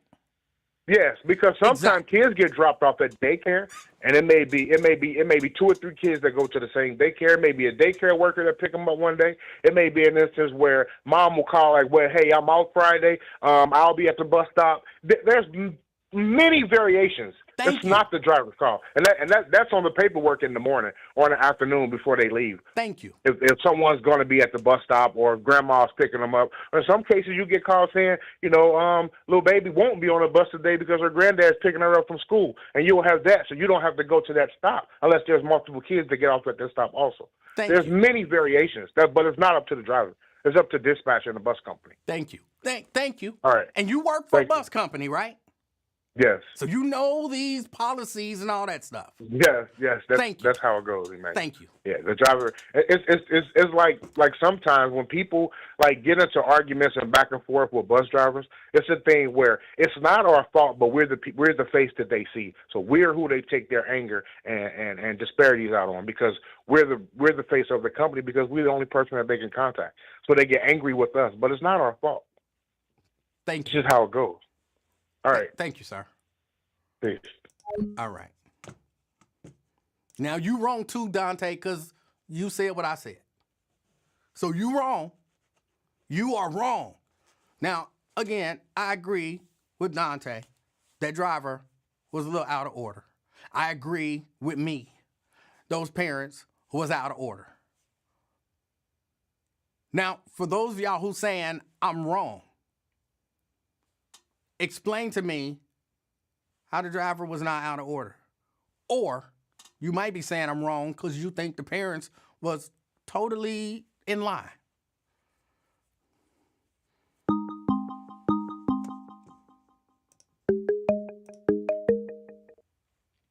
Caller. Hey, Emanuel. This is Crystal. And Hi. I'm calling you before I get up out of here. And I'm listening to your show. So hopefully I can kind of help out a little bit, because I drove the school bus for 26 years. All right. If she would have gotten the order, like he said, from dispatch, who would have said, check the IDs. As far as the kids that she went to drop off, once those kids say, hey, this isn't my stop, she got to pull those kids back on the bus. When they tell, she would have not, she shouldn't have never made that decision herself to say, check the IDs. She would have called. They already know she's running late. They would have told her, if you aren't sure who it is, ask for their ID. Even if the child say, yeah, that's my parent, and she released the child to the parent, she has their ID and their information. So when they come down and they'll go, hey, ma'am, we had her to check the ID. She let them off to this person, this name. She looked at the picture. She verified the child said yes. So she is not out of order to do it that way because she was already instructed to do it that way. I drove Metro, Tank, and I drove the school bus. I understand what the guy's saying, and yeah, he's right to a point, but I think he's sounding like he's dealing with Metro. The school bus, a little bit more different, and the dispatcher will tell her, check them IDs. Let me ask you this question, Crystal. How many, once you got to, let's say, the first stop, you went to let a particular kid off, and the kid said, this ain't my stop. And you, okay, and then you go to the second stop, and you want to let a kid off, and the kid say, no, I'm not getting off. This ain't my stop. Plus, ain't nobody there. It's just an empty sidewalk. No, this is not my stop. What would you have done after the first, maybe second stop? Would you have just kept driving the route? If the child tells me that's not my stop and I don't want to get off there, for me, that child don't feel safe. Maybe you do get picked up by somebody. So that child now has to stay on the bus. Mm-hmm. And then I would have to loop back around so you to would bring that child back. Wait, just so I'm clear, Now, so you would, 2-3 stops of kids saying, this is not my stop. You would just keep driving the route. I would keep them on the bus. Now, if a parent comes to the door, I'm going to politely ask them, your child do not feel comfortable. Now, if it's a child that gets off anyway, but you're telling me I'm the wrong stop, then I'm going to ask you, where's your stop? Tell me where your stop is. I'll call dispatch. Where's this child stop? And then they'll get in the computer and they'll say, hey, Crystal, that child gets off here. So It is not where I'm at. Just so I'm clear, you would have still driven the entire route wrong because that was what was on your paper. No. I would have called dispatch and I would have cleared it with dispatch to say, hey, I have many stops, many kids saying this is not my stop. Where is this child getting off? So at some point you would have, maybe pulled over to a safe location and asked this question or something like that. Yes. But you wouldn't have just been keep driving the route just because that's what's on the paper. No. Okay. I wouldn't do that. Right. And that's what it certainly seems like. Now, again, I wasn't there, but that's what it certainly seems like happened in this case. They say she was given the wrong route to drive, and she was saying the kids are refusing to get off the bus because they're saying this is not their stop. But apparently she was still driving the route. So all the kids at every stop was saying this isn't my stop? Apparently, because, according to the way that I read the report and heard the story. I'm just listening to the show. Yeah, the way that I heard the report and read the story, like, she was driving the wrong route. So she was not stopping at any of the correct stops. That, for me, then, in that situation, no, I would have pulled over, and we're going to find out where these kids going. Dispatch is going to tell me where these kids go. Yeah, I said that too, and they told me I was wrong. But no, because dispatch, when it's a situation like that, basically it's kind of in the same line with a lost bus. So I'm not leaving, and somebody in dispatch better not leave. You have to stay there till we make sure these kids get where they go. Right. And you're already 2 hours late. So then they're going to 2 hours it don't make time, but they're going to stay there. That whole situation was bad. Everybody, in my opinion, played a part in making it worse than it had to be. Yeah, it sounds like that. But I'm just saying, as far as the IDs, she probably was told that by dispatch. And unfortunately, like the guy said, she's the face that's right there. So when everybody escalated up here, she's the face I'm seeing. That's who they want to release it to. Yes. All right. Well, Crystal, I appreciate your insight. Thank you. All right. Bye. All right. So, Crystal, you probably wrong too, because I said that earlier. I would have stopped and figured out the right route, but they told me I was wrong when I said if I was the driver, I would have stopped and figured out the right route. I'm wrong because I don't drive a bus. I don't know nothing. I'm aggressive. All that kind of stuff. So, all right. All right. Yeah, I'm still wrong about the whole thing. And I'm okay with that. Me, Dante, and Crystal, we wrong. Twin and Alethea, y'all right. That's right, Alethea. You paired with Twin today. You were paired with Twin today. All right. Hold on. Now I got to I was waiting for Ron to call back in. Ron was supposed to call back. Caller. That to me is the craziest shit in the world. Oh, and I this is don't Ron. understand. You came up as Fame again. Okay. I don't understand why don't nobody see your point of view. Why in the world would you continue? Why the first kid, if the kids say, this ain't my stop, and you know you a substitute driver, why wouldn't you call dispatch to verify your information? Right. Yeah, I mean, that's just, and the fact that you got to argue the point, if you don't have enough sense to go ahead and call dispatch when my child say this is not my stop, I don't have enough confidence in you to continue to drive my kids around. I'm just saying. I mean, who am I? But I'm just saying. And Ron, I understand the frustration of the parents, even though they still escalated a situation that probably didn't have to be escalated to the point that it was. But I understand the frustration of a parent if your kid is already 2 hours late getting home. You've been waiting at the bus stop or whatever, looking for your kid, and then you see your kid on the runaway bus. Okay, that's hyping it a little bit. But you see your kid on the bus. You like, okay, that's my kid. Just give me my kid. I'm right here, man, right now. Just give me my kid.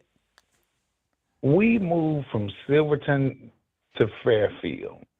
The first time Cameron had to go catch the bus, I went and I walked to a stop and expected him to get off the bus. Nah, he ain't get off the bus. I'm like, where my kid? I called I called Fairfield. I said, you got 20 minutes to find my baby or I'm going to kill you. Oh, my God. I meant every word of it.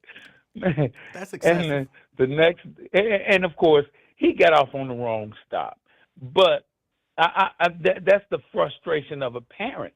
And I literally meant that. And they had a school drill, a crazy drill, when somebody gonna come up to the school and act crazy. They had a drill the next day. But I mean, that's the frustration of a parent. And you gonna keep my kid on the bus, and I'm gonna see my kid, and you gonna keep him on the bus. That's gonna be a mistake. Anyway, yeah, I can understand the frustration. But go ahead. So, man, I've been peeping you out, getting the other podcast, at a later cycle, and you was the one, and Twin, I was the one that he was talking to when you said, if I don't vote for if I don't vote, it's a vote for Trump and not Kamala. you said that. You said that to me. You said it, and I just want you. I was, um, taking your take on the mayor and what he was, Scotty and all that stuff, man. And I agree with you. I agree with you. 90%. I don't agree with your take on Scotty because, you know, not only was he one of the ones that gave us that bullshit um, on the big brawl, but I question not his motivation, but the fact that he would allow himself to give an apology for what is that? God, my escaped my mind right now. The West The End? the gentrification that went on downtown. Yes. What is? Oh God, what is the place, Emmanuel? Yeah, the You West help me End? out. No, but it was a particular spot. Anyway, people know who it is and or what it is. Yes. And of course, I got personal reasons why I really won't vote for him right now. But I understood the things that you were saying about AdTab. But I want to challenge you because that was the same things that I was saying why I wouldn't vote for Kamala. And she just and I'll just break it down to she wasn't serving my best interest, and she lied about the border, which we have that ICE now. They're complaining about ICE, and this was a direct result of the situations that we had in the southern border. And they lied to us. We know they lied to us about Biden's mental competency, and she should have been the first president, the first female black president of the United States, and that's just a fact.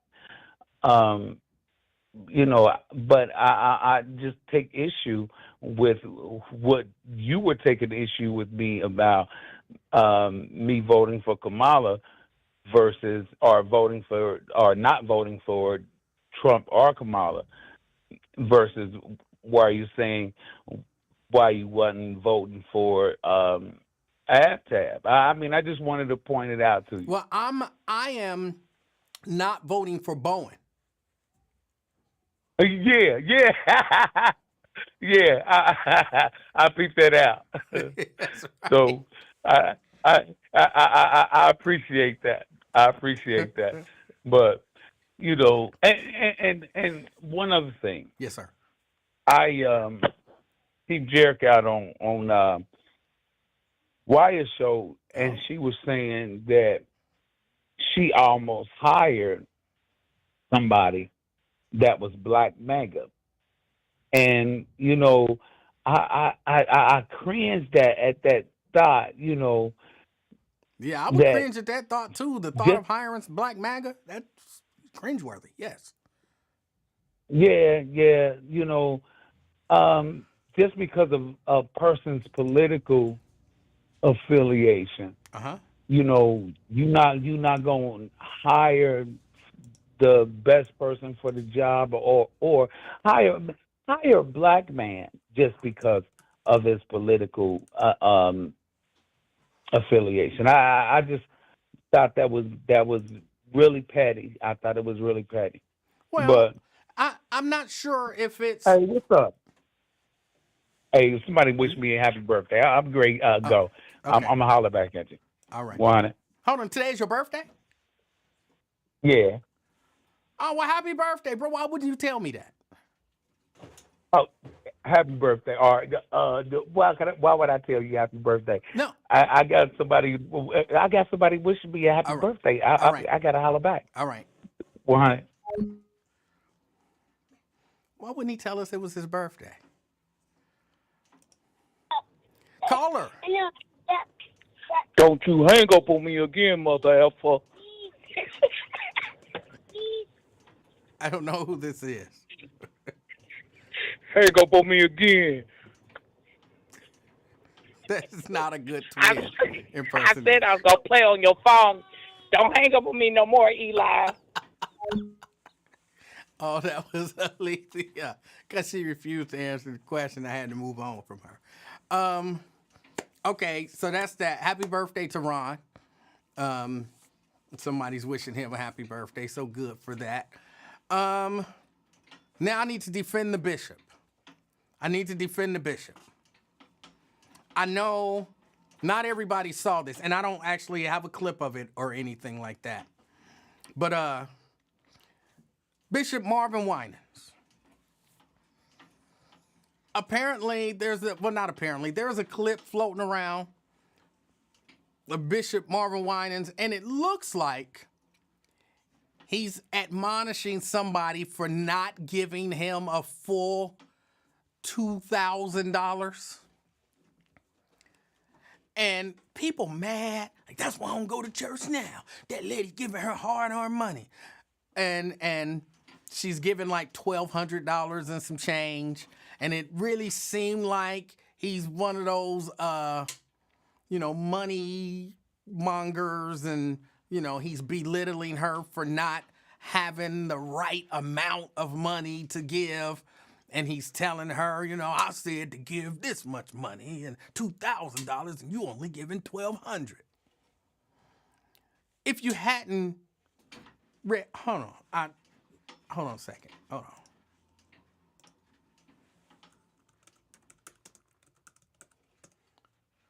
on a second. See if I can find this clip for y'all. Can I have crackers? Like the skyline crackers. Yeah, of course you can. Yeah. What? That's what you came down here to ask me for? Kind of. Oh, boy. This little baby. Oh, no. Let me see if I can find this clip. This Marvin Winans clip. I don't see the actual video clip with the audio.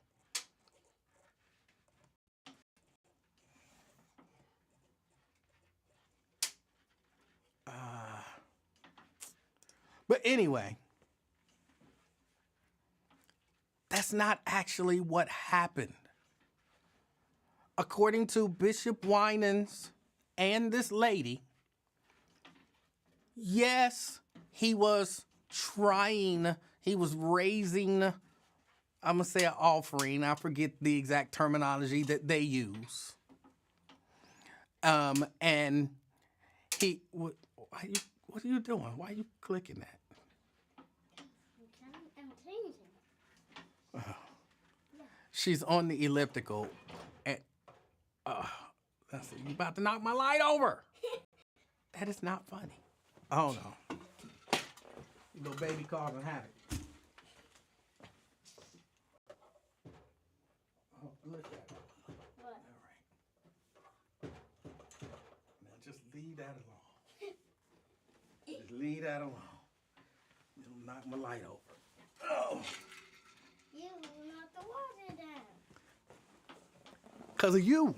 Because of you. It was all because of you. You got up. So it was you. You're the one who got But up. apparently, here's what happened according to the bishop and the lady who was given the money. The bishop was trying to establish order in the church. And so if you're not familiar with church culture, things are sometimes done in a way that seems really weird. So let's just say in this case, the bishop said, if you have $1,000 and you've collected $1,000 to donate, stand up and get in this line to donate the money. Now, apparently, he was doing a tiered thing. So if you've got 1,000 and you've collected 1,000, stand in line to give the money. And I don't know, I guess get some sort of blessing. But then she gets up there and I got 1,000 and I collected 200. And that's why he's like, that's not what I asked for. I asked about people who had 1,000 and 1,000. I didn't ask about people who had 1,000 and 200. She would have had her chance. She was just not listening. Like if you like, okay, everybody with a $10 bill, line up over here. Everybody with 2 5s, line up here. Everybody with a 5 and some 5 singles, line up over here. And then you go to take the ones with the $10 and shit. Well, I got a 5 and I got $5 in quarters. Then why are you in this line? Why are you in this? I didn't ask you to be in this line. You out of order. You not doing things the way we asked you to do it. And the lady said, I was out of order. So it looked like he was saying, you gave me $1,200. That ain't enough money. Get out, But that's not what he was saying. Now, look, I get it. Y'all still might not agree with, raising money that way and setting people in different tiers and all of that kind of stuff. And if that's your criticism, then let that be the criticism. I don't like that they raise money. I don't like that they divide the money that they raise. But the criticism should not be. He said that lady's $1,200 wasn't enough. Because when I saw it, that was the first thing I thought. Like he talked that lady out and told her $1,200 wasn't enough. He accepted her $1,200, but he basically told her, your money ain't enough. I want the money that I want. But yeah, that wasn't it. So yeah, I had to defend the bishop on that. Again, y'all can still feel how y'all feel about preachers raising money. And Carolyn says it don't matter. At the end of the day, he was doing too much. You have a right to have that as an opinion. I'm not telling you that you can't have that opinion. Jacqueline said, I didn't like his delivery at all, his tone. Okay. You don't like that. But all I'm saying is a lot of people, myself included, when I initially saw it, was like, he telling her that $1,200 ain't enough. $1,200 seemed like a nice amount of money to be donating to a church. And yeah, I thought he's completely out of order for telling that lady that $1,200 is not enough. He sound completely out of order. But then when you find out, okay, that wasn't what he was doing. Now, judge him however else you want to judge him. But that's what I'm saying. If you gonna judge people, which I'm not against people judging people. I'm not one of them, who am I to judge? We can't judge people. I believe you have a responsibility to judge people. Otherwise, how do you know right from wrong? If there's nobody judging anybody, then everything is fair play. No, sometimes you have to be like, that's a bad person. Who am I to say he a bad person? He just be randomly murdering people. You can't say that's wrong. You can't judge that to be wrong. So yeah, I'm a proponent of judging people. But judge him, appropriately. Like at least, have the correct information that you judge anymore.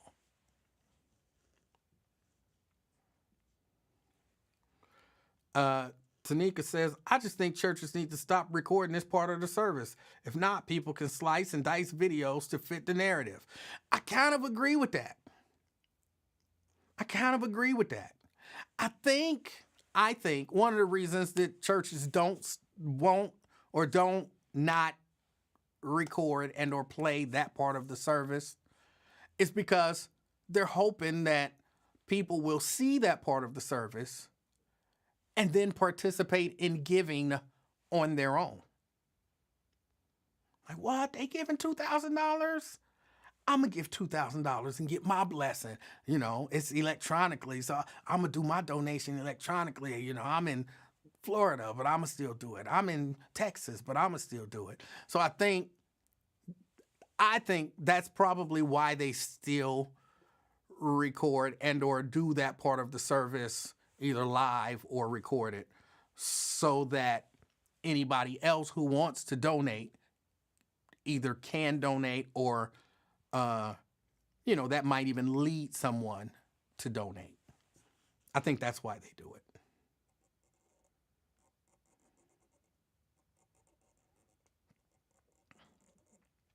it. Ronald say, I ain't giving S. And you don't have to. I'm a guess it makes you feel good to say you ain't giving S. But if you ain't giving S, you really don't have to declare that you ain't giving S. Just don't give S. But I get it. Sometimes it just feels good to say it. F them, I ain't giving S. Like, okay.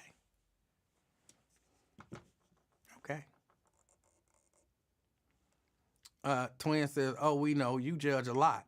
Yes. Yes, I do. I'm not ashamed of judging. Judging, determining what's right and what's wrong. I'm not ashamed of that at all. I saw a dude, this was a few years ago.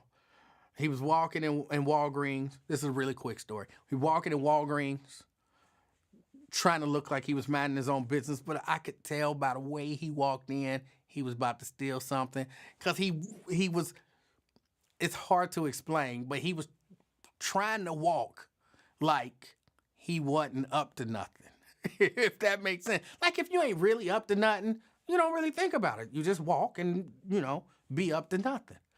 But you could tell by the way he was walking that he was trying to walk like he wasn't up to nothing. And, a lot of stuff started happening, and then it was around Thanksgiving, and he grabbed some Thanksgiving candy, put it in his coat, and walked out real quick. And I don't work for Walgreens. I don't own Walgreens, none of that kind of stuff. Ain't none of my business. I saw it. It was what it was. But I made the determination. I judged. That was wrong. That dude just stole a box of Valentine's Day candy. He was wrong for that. And I don't feel bad about making that judgment. Because I believe it's wrong to steal. And y'all can say people can say what they want to say. I'm convinced in my heart, in my soul, in my spirit, that man wasn't stealing Valentine's Day candy to survive. He wasn't like, if I don't get no Valentine's Day candy, I'm going to die. No. He was stealing it just to steal it. Did I say Thanksgiving candy? I meant Valentine's Day candy. I don't know where Thanksgiving candy came from. It was Valentine's Day candy. He wasn't going to starve to death if he didn't get that Valentine's Day candy. He was just stealing it. He might have been going to give it to his girl or whatever. I don't know. But I don't have a problem looking at that and judging that to be wrong. Sorry. Or actually not sorry. Not sorry at all.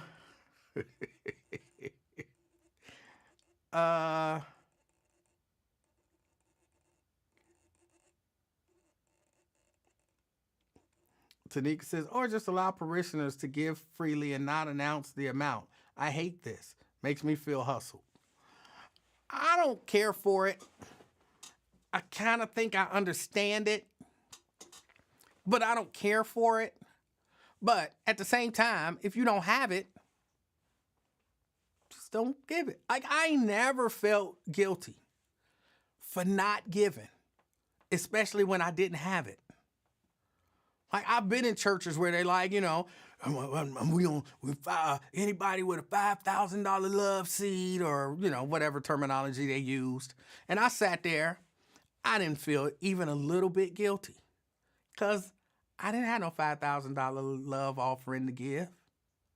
And I wasn't like, oh, Jesus, please create $5,000 love offering and give it to me. Like, I was like, if Jesus told you, the Holy Spirit told you to ask for $5,000, the Holy Spirit knew I didn't have $5,000, so the Holy Spirit wasn't telling you to ask me for it. I don't feel bad about that. Not even a little bit. Not even a little bit.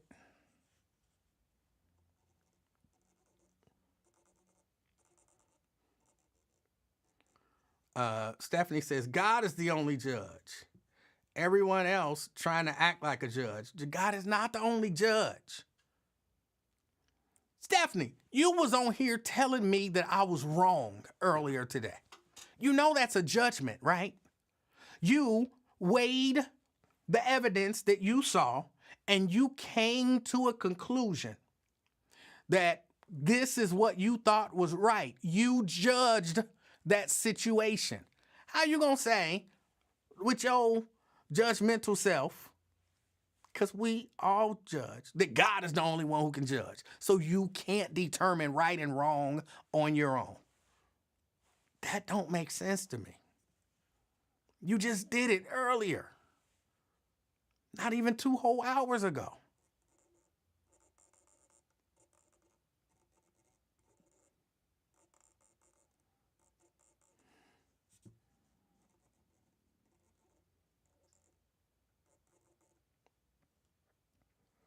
Only God makes judgments. And for you to even make the comment is blasphemy. It's not. It is 100% not. So do you not look at anything and say, that was wrong? Like when you see cases of, you know, child abuse, you think, I'm going to stay neutral on this. I'm not going to say what's wrong and what's right. Because who am I to say that it's wrong to hurt a child? That's judgment.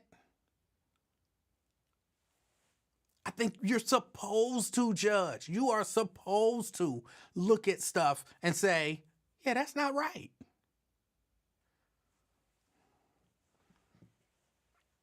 You're supposed to look at elder abuse and be like, that's not right. You wrong for that. That's judgment. You're supposed to look at child abuse and say, that's not right. You are wrong for that. That's judgment. And God is not the only one who's supposed to do that.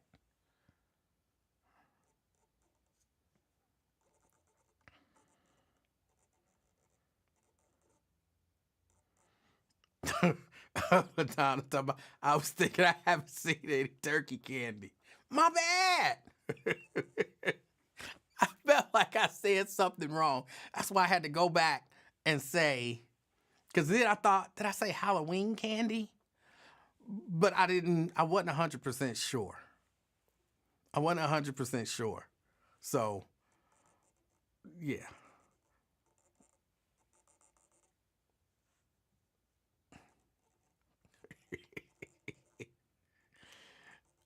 Stephanie says that was a disagreement. There's a difference. No, you were judging what was right and what was wrong. It's not a difference.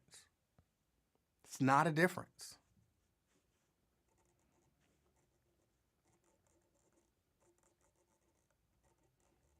Twin says the definition of narcissist, Emanuel Livingston.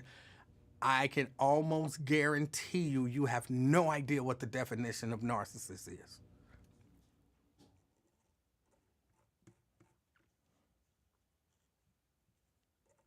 I can almost guarantee you that. And even if you go look it up, you won't understand it. I can almost guarantee you that.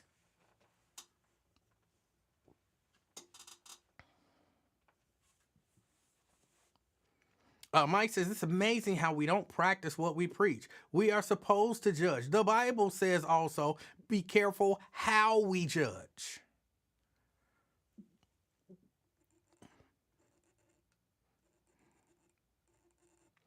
Nate said, where is it? There was a comment.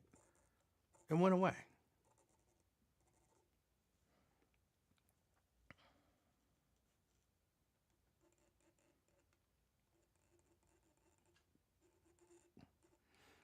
There it is. Trump said black Chicagoans wanted his blitz.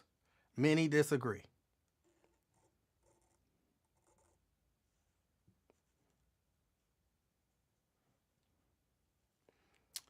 Stephanie says, James 4:12. Read your Bible. It would tell you who the judge is. Let's look it up. Let's look up what you...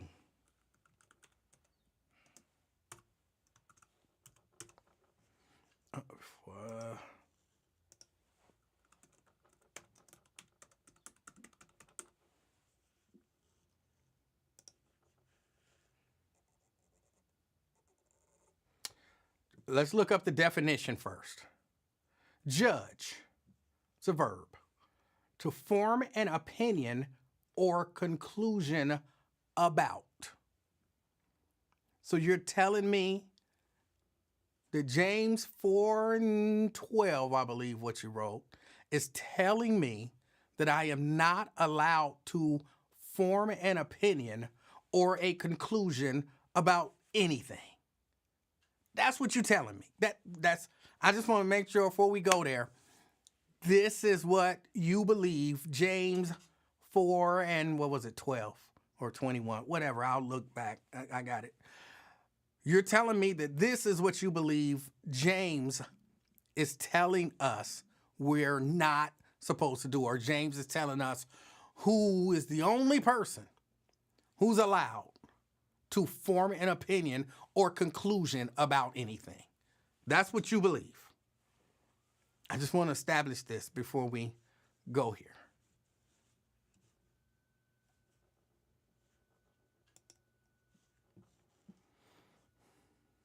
James 4:12.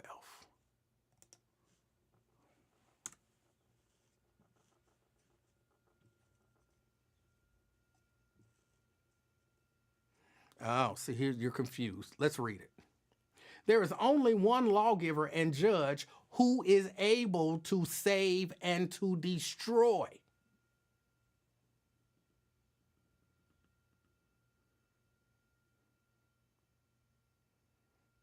That's a big difference. I agree. He is the only lawgiver and judge who is able to save and to destroy. I'm not able to save and destroy. Sometimes it helps if you...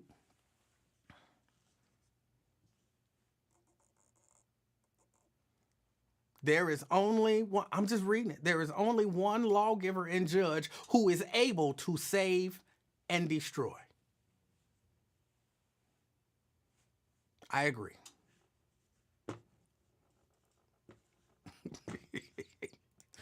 Oh. Oh.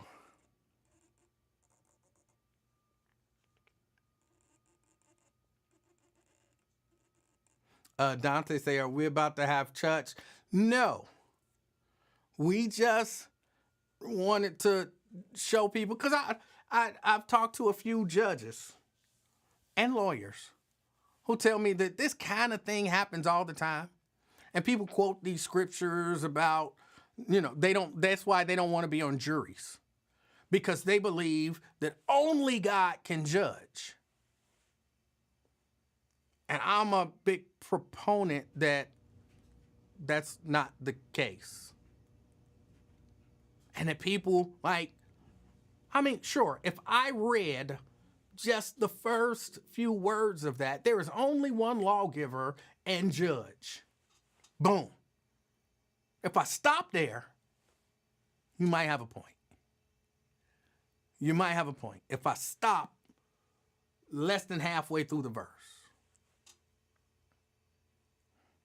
But if I read the entire verse, kind of hard to look at that and believe that that says something. And that ain't about me, being no preacher or nothing like that. I just read what the lady sent me. The lady who judged earlier in the show that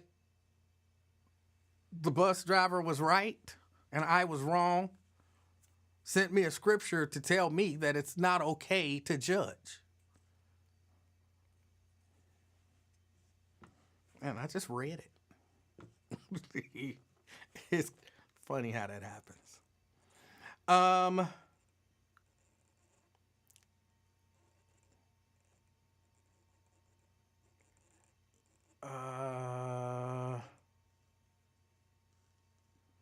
Nat says, again, check who agrees with you, then reevaluate.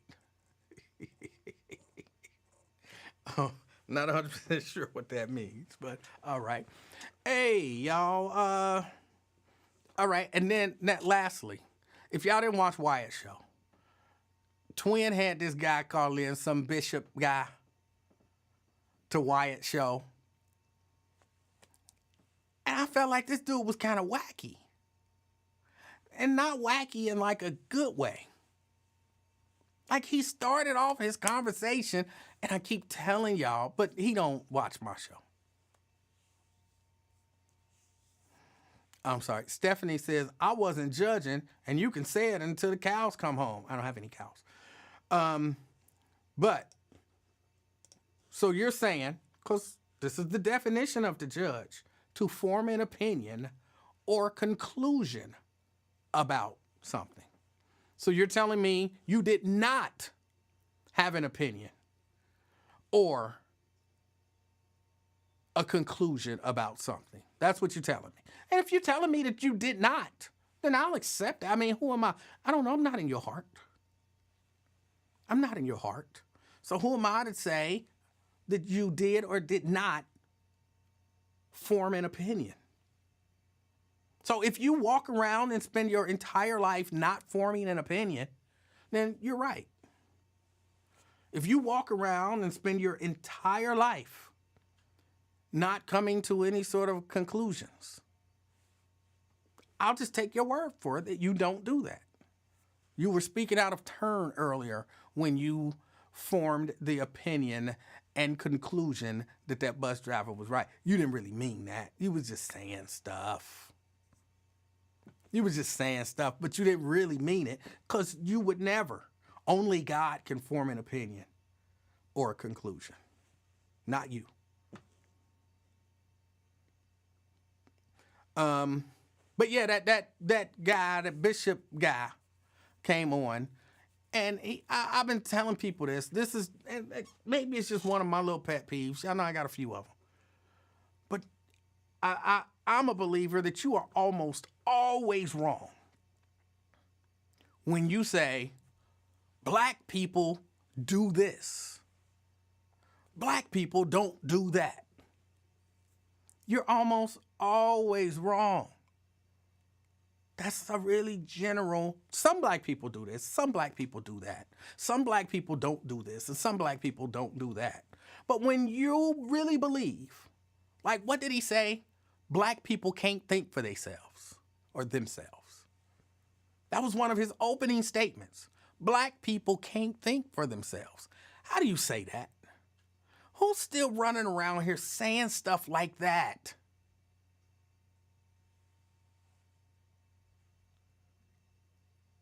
When you say that, I'm out. I'm out.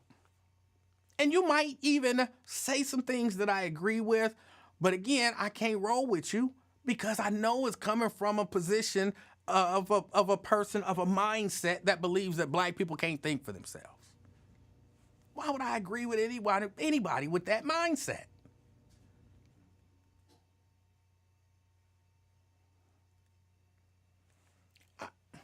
No. And I'm not even talking about his outside baby. You know what I'm saying? He brought up he was married and he cheated on his wife and had a baby. But you hear trying to be a moral authority over all black people? Come on.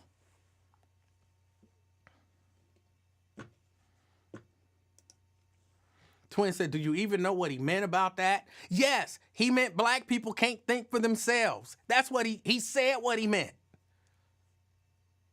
I know exactly what he meant because he said it.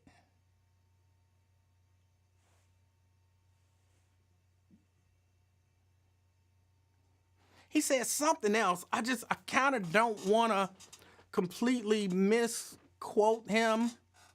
But it was something else. He said black people are not financially literate. Again, he didn't say some or even a lot. He said black people aren't financially literate. If you believe that stuff, and when I hear people say stuff like that, it doesn't surprise me that, because one of the first things he came on was he kind of made it clear that he supports Trump. Which I was not surprised. I was not surprised at all. If you believe that black people are not financially literate and that black people can't think for themselves, you have some negative views of black people. And it doesn't surprise me when black people who have bought into negative views of black people support a guy who has negative views of black people. Not shocked. Not shocked at all.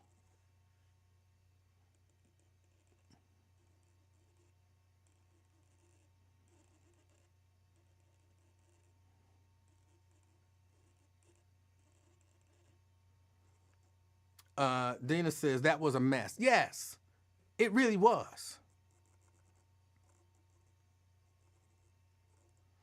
Janice says, exactly. Generalizations are dangerous and usually misleading. I agree.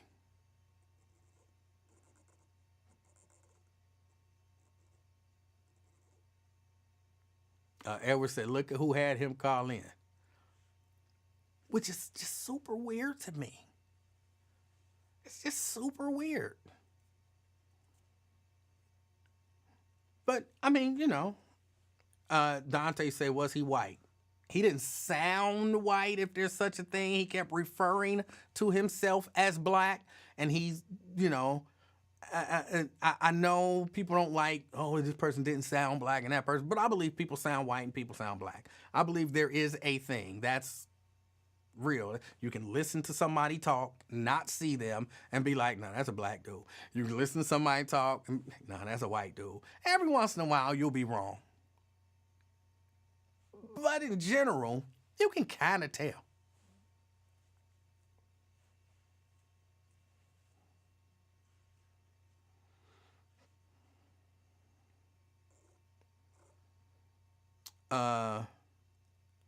Mr. Benson says hoodie. What about a hoodie?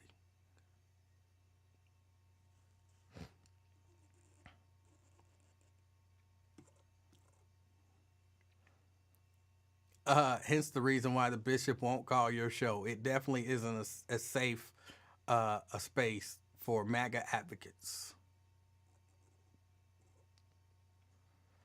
Dante says, well, he was thinking for himself, right? Maybe. Maybe not. He might have been told what to think. Like, we have a guy on here that is clearly told what to think. He is told what to think. Like, he can be thinking one thing and then they tell him, no, this is what to think. And he changes his mind just like that. Because they told him what to think. So there are some black people who, don't do a great job of thinking for themselves. But I'm not sure if he was or if he wasn't. He might have been told what to think. You want to know where I got the hoodie? I got this up at Dave Chappelle's he got a little shop up in, Yellow Springs? I was with somebody and we were passing through Yellow Springs and they were like, hey, let's stop at Dave Chappelle's shop. And he bought some stuff for his kids and his wife. And he was like, you want one of these hoodies? And I was like, oh, I'm cool. Let me just take a picture of it. And I can go and, embroider that little thing on. I can do that myself. No. I'm going to support Dave Chappelle. Let me buy you one. I was like, well, okay, you can buy me one. That's cool. But yeah, you give me a picture of it. I can go to the library even and do some embroidery. I can screen print, But he wanted to buy it. So I think he bought it. I think this thing was like $75. It was like $75 for this. It was like $75.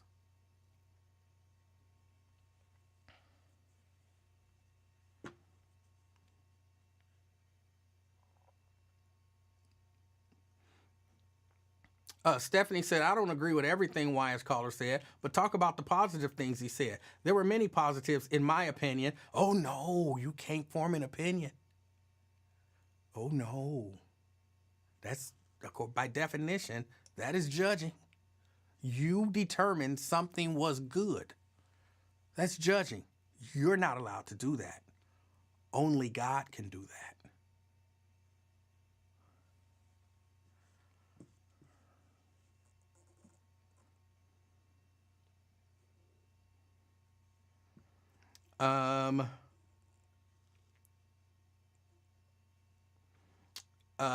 James said, no, the material is nice. It's just, okay. The material is really nice. I deal in this stuff on a regular basis. This thing, even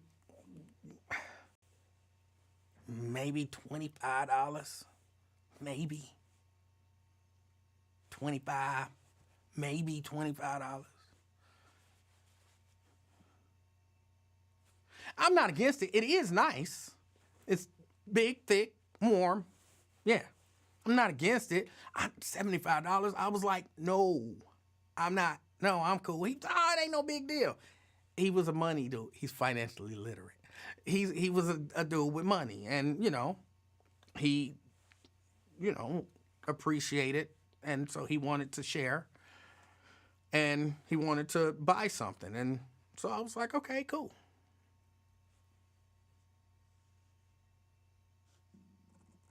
I wouldn't have paid $75 for it.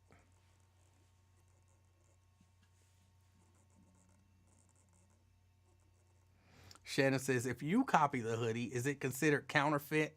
I'm sure people would consider it counterfeit. I wouldn't copy it and sell it. I would only copy it for me. Because, it's his brand, and I'm not trying to, because to me, that's kind of ripping him off. So, yeah, no, I wouldn't copy it and sell it, but I would copy it for me and wear it. Yeah. Yeah. But, yes, it would be considered, I believe it would be considered counterfeit.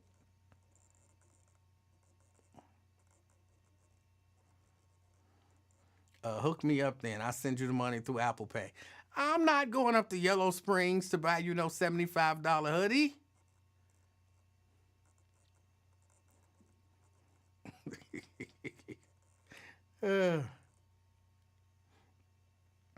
Stephanie says, that definition Yoy are speaking of is the definition of man, not God.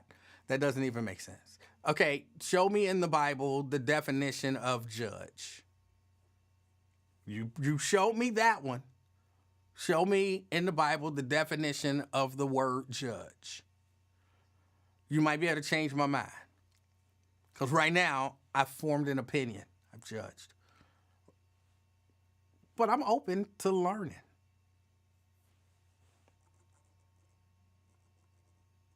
Was it Wyatt? No, it wasn't Wyatt. It was the guy I used to work for.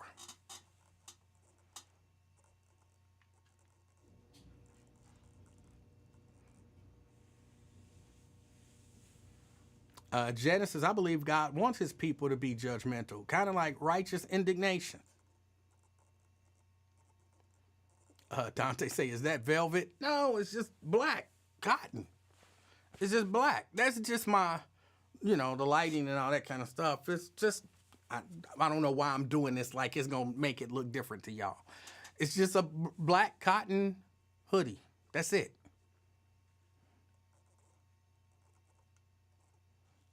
No. You know Lincoln, only way I would have gotten it out of Lincoln is if Dave Chappelle came to the studio and gave Lincoln a stack of hoodies and, I badgered him until he gave me one. People did used to do that. People used to come to the studio and bring a stack of stuff. Now they're bringing the stack of stuff for the staff, but Lincoln would take it all and take it home. Or take it all and sit it in his office. And you'd be like, hey, let me get one of those. No, he gave it to me. Like, he gave it to you on air, but he gave it to you to distribute to the staff.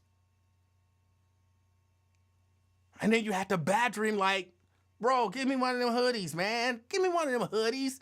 You don't need no 17 hoodies, bro. Give me one of them hoodies. Okay, here, take a hoodie. You happy? You happy? You got a hoodie now, okay? You happy? I'm not making that up. I am not making that up. So that's the only way that I would have gotten it from Lincoln. I would have had to badger the S out of him for it because he got it free.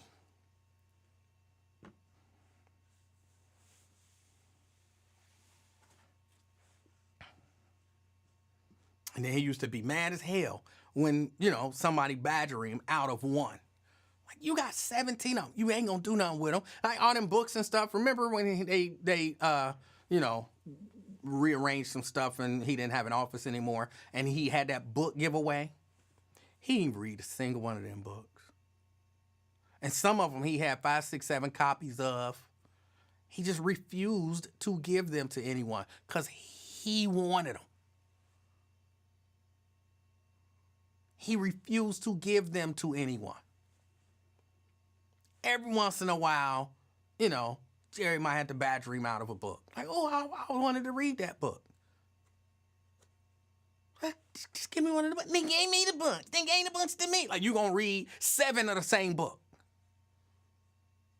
But he'll take them in his office and sit them on the desk, on the bookshelf. And they just sit there and gather dust. That's why he had all them books to give away. He ain't read a single one of them books. He just didn't want nobody else to have them.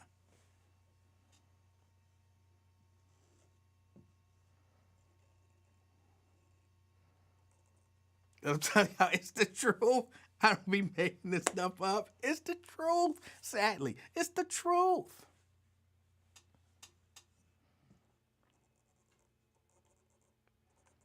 And every once in a while, it seemed, after a while, he just throw them away. Not the books, but just other things. Like, don't let somebody come and give, how people have, I'm drawing a blank on what they call it. I'm going to call it merch. Like a whole bunch of keychains with their logo on it. And they come in and give the little keychains and the little bracelets and stuff. Hey, let me get one of them keychains. They gave them to me. These my keychains. And they sit in his office for 2-3 months. And then I look and they all in the garbage. He was cleaning out his office and he threw them away. He didn't want them. He just didn't want nobody else to have them. And somebody asked you, how many keychains do you need? They gave you a handful of keychains. How many keychains do you need? You ain't gonna use none of them. But if somebody asking for one, these are mine. You know they didn't bring them keychains for you to have 37 keychains with the same logo on them. You know it.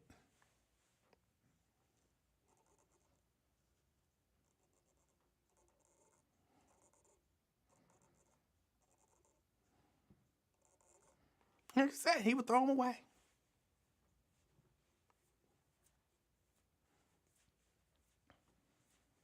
Y'all remember why y'all made me talk about this, man? Tell the truth. Y'all remember when he used to do, it wasn't Grippos. Was it Hussman's? He used to do ads for a potato chip company. And I can't remember which potato, it's not important to the story, but I can't remember which potato chip company it was. And they used to literally bring these gigantic boxes filled with potato chips. He would put them in his office.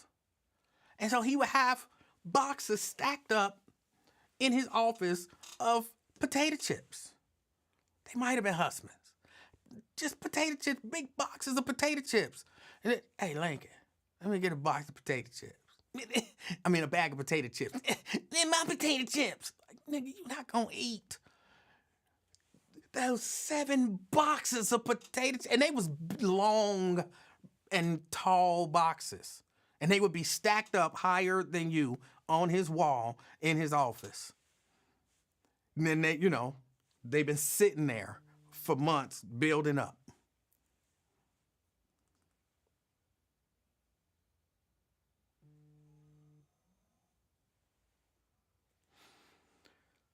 And hey, let me get a bag of chips. In my chips.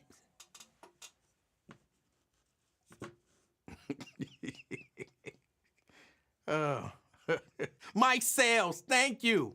Yes, it was Mike Sales. Who said that first? It sure was Mary. Yes, Mary. It was Mike Sales. He used to have boxes and boxes and boxes of Mike Sales chips and wouldn't give them to nobody until the wall ran like, okay, here's another box of Mike Sales chips for you, Lincoln. And, oh, they won't fit in here. And then, anybody want some chips? Because you got so many that you can't keep them.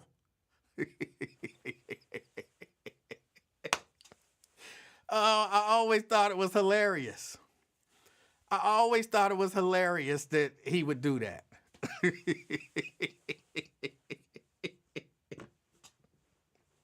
Now, I was wrong, Stephanie. I was wrong. Because I used to just go in his office if I wanted some chips and take a bag of chips.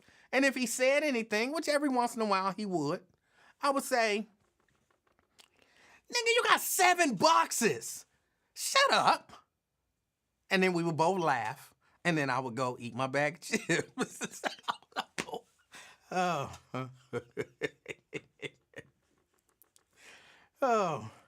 It was hilarious. It was hilarious. Twins say the bishop about time call in. Bishop about to call in. No, the bishop don't need to call in. I'm about to get off the air. He can call in tomorrow. Tell him to call in tomorrow. I'll be here tomorrow.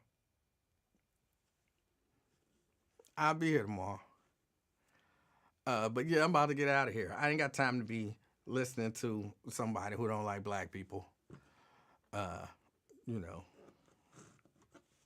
Say nonsense about black people. Nah, they didn't get stale. They do a good job of sealing those chips. But I just thought it was funny. How did y'all get me on that? Oh, somebody saying Lincoln was the person I got this shirt from. Yeah, no. All right, y'all. I got to get ready to get out of here. I appreciate y'all hanging out with me. I intend on being back tomorrow. Same time, around 3:30. So, if you feel so inclined, please come back and, share a little more time with me. Maybe we can argue about something else, and then when all is said and done,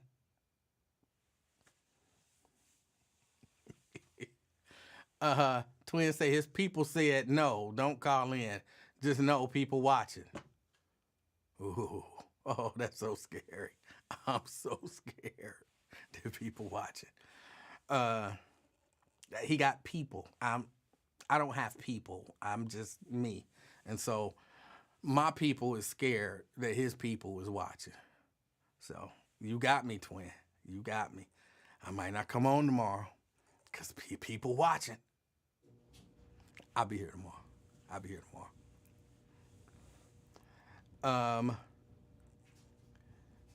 Mary talking about give us 10 minutes. No, I gotta get out of here.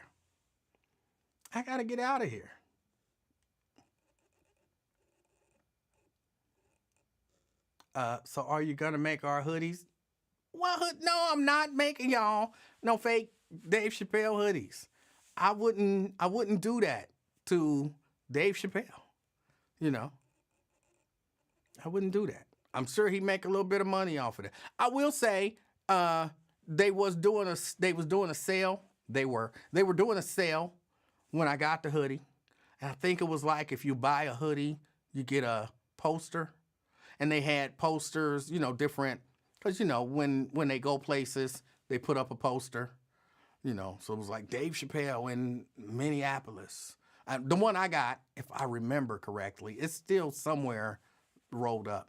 It was Dave Chappelle in Minneapolis, I believe, on September 23rd. And y'all know I selected that one because my birthday is September 23rd. So it was, you buy a hoodie for like $75 and you get a poster for free. Or I think it was if you buy 2 hoodies. And I think if you bought 2 hoodies, they ended up being $60 a piece.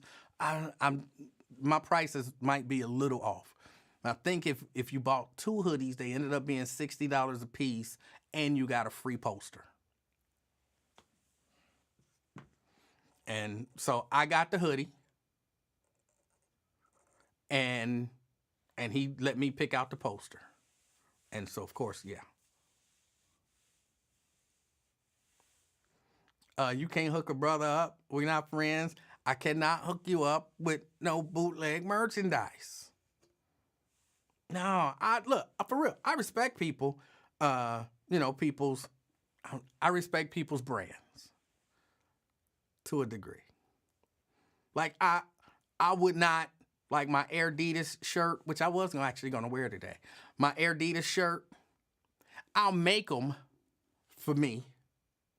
And I made 1 or 2 for a friend here and there, but I didn't sell it. I just gave it to him. So I'll make them, but I would never sell them to take money out of Adidas's pocket or the Jordan brand's pocket. I don't believe in doing that.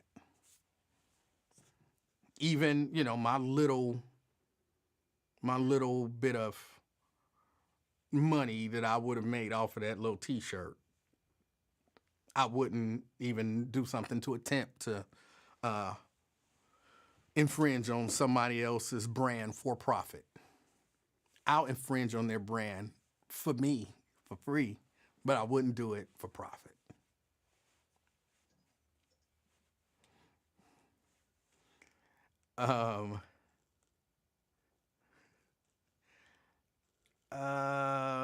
So I'm not a friend. We go back 20 years. Hey, you could be friend and all that kind of stuff. I'm not doing that. Fake Dave Stinger say, this economy is hard. We just trying to live. Bro, you don't need no fake Dave Chappelle hoodie to live. You don't need no fake Dave Chappelle hoodie to live. All right, I got to get out of here. I appreciate every single one of you for hanging out with me, even those of you who thought I was wrong before I was kind of proven right. I appreciate y'all too. And, the haters, Alethea and Twin. I appreciate y'all haters too. Enjoy the rest of y'all evening. It was cool out there today. I'm pretty sure it's even colder out there now, and it was windy today. So if you are out and about, dress warm, take care of yourself, and be the reason that somebody smiles today. Till next time, I'm out, y'all. Peace.